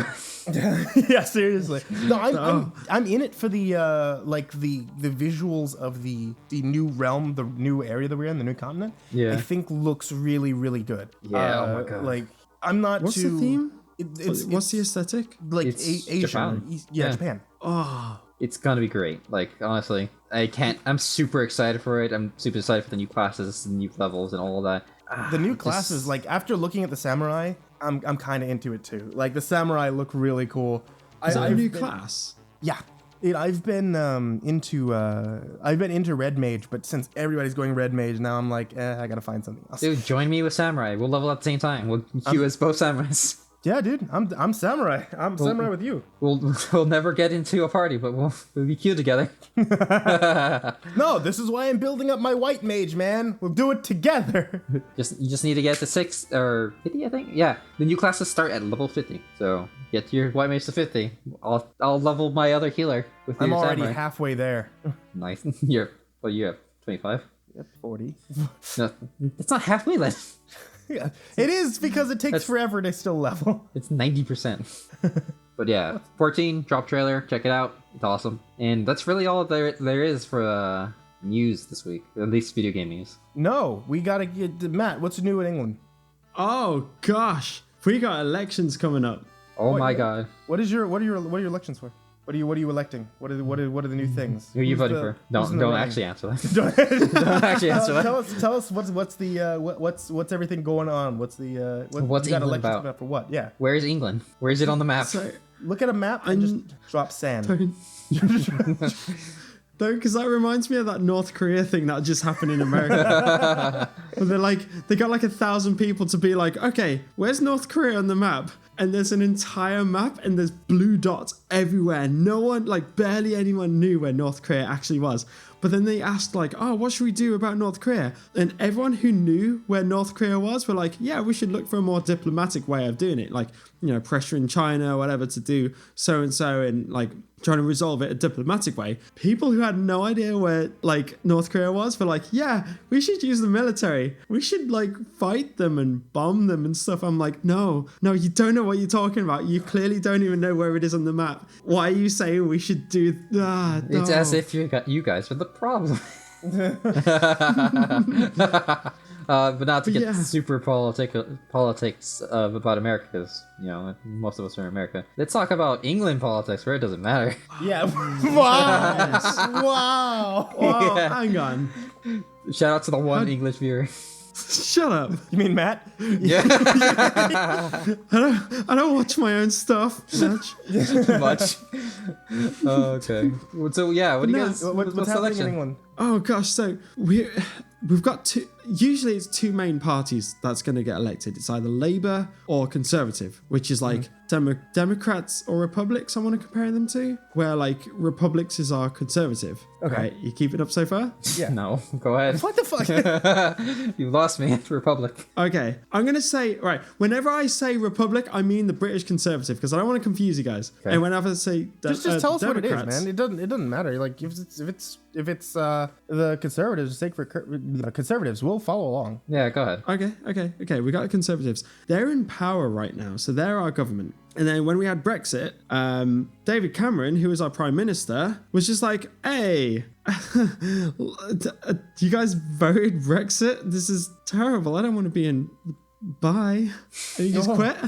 Because, who wants to run the country when Brexit's going on? You're going to go down in history as like either the worst there's no good name. You're going to be in the books as like a terrible thing. Because like if you say yes to Brexit, you're dividing us from a trade agreement, which is, could be a bad thing. But if you say no, you're going against the public, which is a bad thing. So either way, you're the bad guy. Mm-hmm. So he goes like, I'm out E5000. We get Theresa May, who is like a terrible, terrible person. She's like, hey, internet security shouldn't be like, internet privacy, shouldn't be a thing. Everyone should be allowed. We can see your internet history now. Cool. Yeah, we got that sorted. Oh, And okay. I she's was like, gonna say, is that a thing that's still going? Global warming? That's just something the bad fairy tale they tell kids. Let's just defund that. Oh my god. So she's And she just does these terrible things. She's like a really nasty person. Like I can't. I'll dig up some of the things that she said and done before. She was against Brexit too, but she just wanted to be prime minister from what I can pick up. Anyway, she never got in power through voting, really. She was just got in because, there's an empty seat and she was the closest one to it, or, the best one for it at the time, apparently. We didn't get a vote. That's a stupid thing. We voted Brexit to be like, we want more power. We're like, yeah, cool. We put this person in power who's in charge of you, but you didn't get a say in that. So, don't worry about it. Don't sweat. Anyway, she's like, yeah. All while this is happening, Labour suffered a massive defeat, which got Conservatives in power because Labour are just falling apart. So they're falling to pieces. And Theresa May is like, what's a great idea? I want to be elected in power through an election. Let's get a vote thing. So I have the real Prime Minister power. I think she can't do full stuff yet without being elected. She's only stand-in Prime Minister. But if she gets voted, she's real people Prime Minister. So she's called a snap election. Here's the problem though. There's no decent opposition because Labour's votes are split across a bunch of other parties. There's no contending second place. And we're first past the post. So if Conservative get past 50% or whatever, so if they beat them by a margin, they're in. But the thing is that with no one else anywhere close to being a contender, they're just going to get in. And whoever doesn't want them in has a very small percent of, I'll choose this one because I want them to go in. And everyone's lost faith in Labour, so they're going to go with other parties, but people are still trying to stick to Labour. So with them divided up and Conservatives being Conservatives, they're just probably going to get in from the looks of it, from every single chart that's ever been released. Wow. Jesus. So that's the politics how I understand it. So it could go differently, but that's pretty much how it's looking so far, is Conservatives are just we're going to make loads of cuts and we're going to do loads of things that take away from poor people. You can't get rid of us because, this is how it works. This is the system. That's what you generally want though, right? Yeah, no, it's a brilliant move by her. I cannot fault her. That's doing a snap election. People are like, yeah, cool, we get to vote her out. Crap, who are we voting for? Guys, balls, she's going to get in, isn't she? That's the FC. Isn't that essentially how Brexit was done in the first place? With just kind of a secret snap election? No, it was David Cameron was just vote me in for Prime Minister, and everyone's like, and he was like, no, I'll make a Brexit referendum so you guys can vote. Okay. And they got him in, and he did it, and no one expected it to win, but then it got some really good coverage by the news, and it had a really, I want to say good, but he's a bad kind of good. It's like a Trump kind of good, where it's Trump's really good at conveying points to the masses. He's got the devil's tongue. He can talk in public and gain assurance fairly easily. And this Boris Johnson dude who did it for us was just yeah, we can do this. We're going to make loads of money, guys. You like money. Let's get money for the NHS, and told all these lies which are never going to happen and still are redacted and taken from any sort of sources and wiped from our history sort of thing, and managed to convince everyone to vote Brexit with no clear plan of any sort of exit. What a wonderful situation. Literally immediately resigned because he was crap, guys, you weren't meant to win. See you later, suckers. Yeah. It was such a last minute push because it looked like Brexit wasn't going to happen. And then he said loads of things because I think he wanted it to be a close loss. But if he would have lost, he would have been a really good contender for Prime Minister, because people would have been oh, you tried, but you slightly failed. But you know what? All this stuff I'm saying as well, this is just my opinion. I could be way off. No, I'm taking this as fact. No, yeah. You're the only source. You're going to put this in the history books? Yeah. Yeah, the history books are written by the winners. You're going to put this in your next essay? UK history. Source, Matt from the UK. I passed with a B, thank you. Oh my god. What you were saying reminded me of that one Halloween Simpsons episode where Kang and Kodos are fucking running for the presidency. It's what are you gonna do? Throw your votes away? You have to vote for one of us. And then, that's the thing. That's first past the post. It's such a bad way of voting. Yeah. There's been proven or very much well thought out new ways of doing it, because voting systems for UK and the US and as well as other countries, they're very outdated. They're relics of voting systems. Wasn't that the whole thing that was discussed before about how now that with the technology that we have, we actually could do a popular vote because you can have an exact count. The major issue before was that you can't have an exact count because everything has to be done by hand, but now it's done electronically. Yeah. Yeah. You know, There's other ways of more evenly splitting it where like it's more proportionate to how things are voted rather than, oh, you lost by 1%. Well, I guess you're getting 0 of this seat. not to cut you off, but we're running a little long in the jaw here. So we need to wrap this up. So quickly, what are you guys looking forward to this week? We have a very simple forward to. answer right now, Matt. You and me, we have a very simple answer to that question. My birthday! Your birthday. Your birthday! Their birthday. Their birthday is on the 21st. Look forward to it. I'm going camping and it's due to be heavy rain and I haven't got a real tent. I'm gonna drown. You're gonna have fun. I'm gonna die. Spike, you have plans for the 21st too, don't you? Yeah, on my YouTube channel, I'm gonna be doing a live stream. I'm not entirely sure what it's gonna be just yet, but it's probably gonna be a mixture of like some horror radio stuff and doing some actual games for the first time on my YouTube. Okay, that's gonna be awesome. You should make sure to rate, comment, subscribe on. Yeah, thank you. As for me, it's simple. I'm going to be looking forward to 14 because it comes back up tomorrow. Oh, yeah. Yeah, that was great.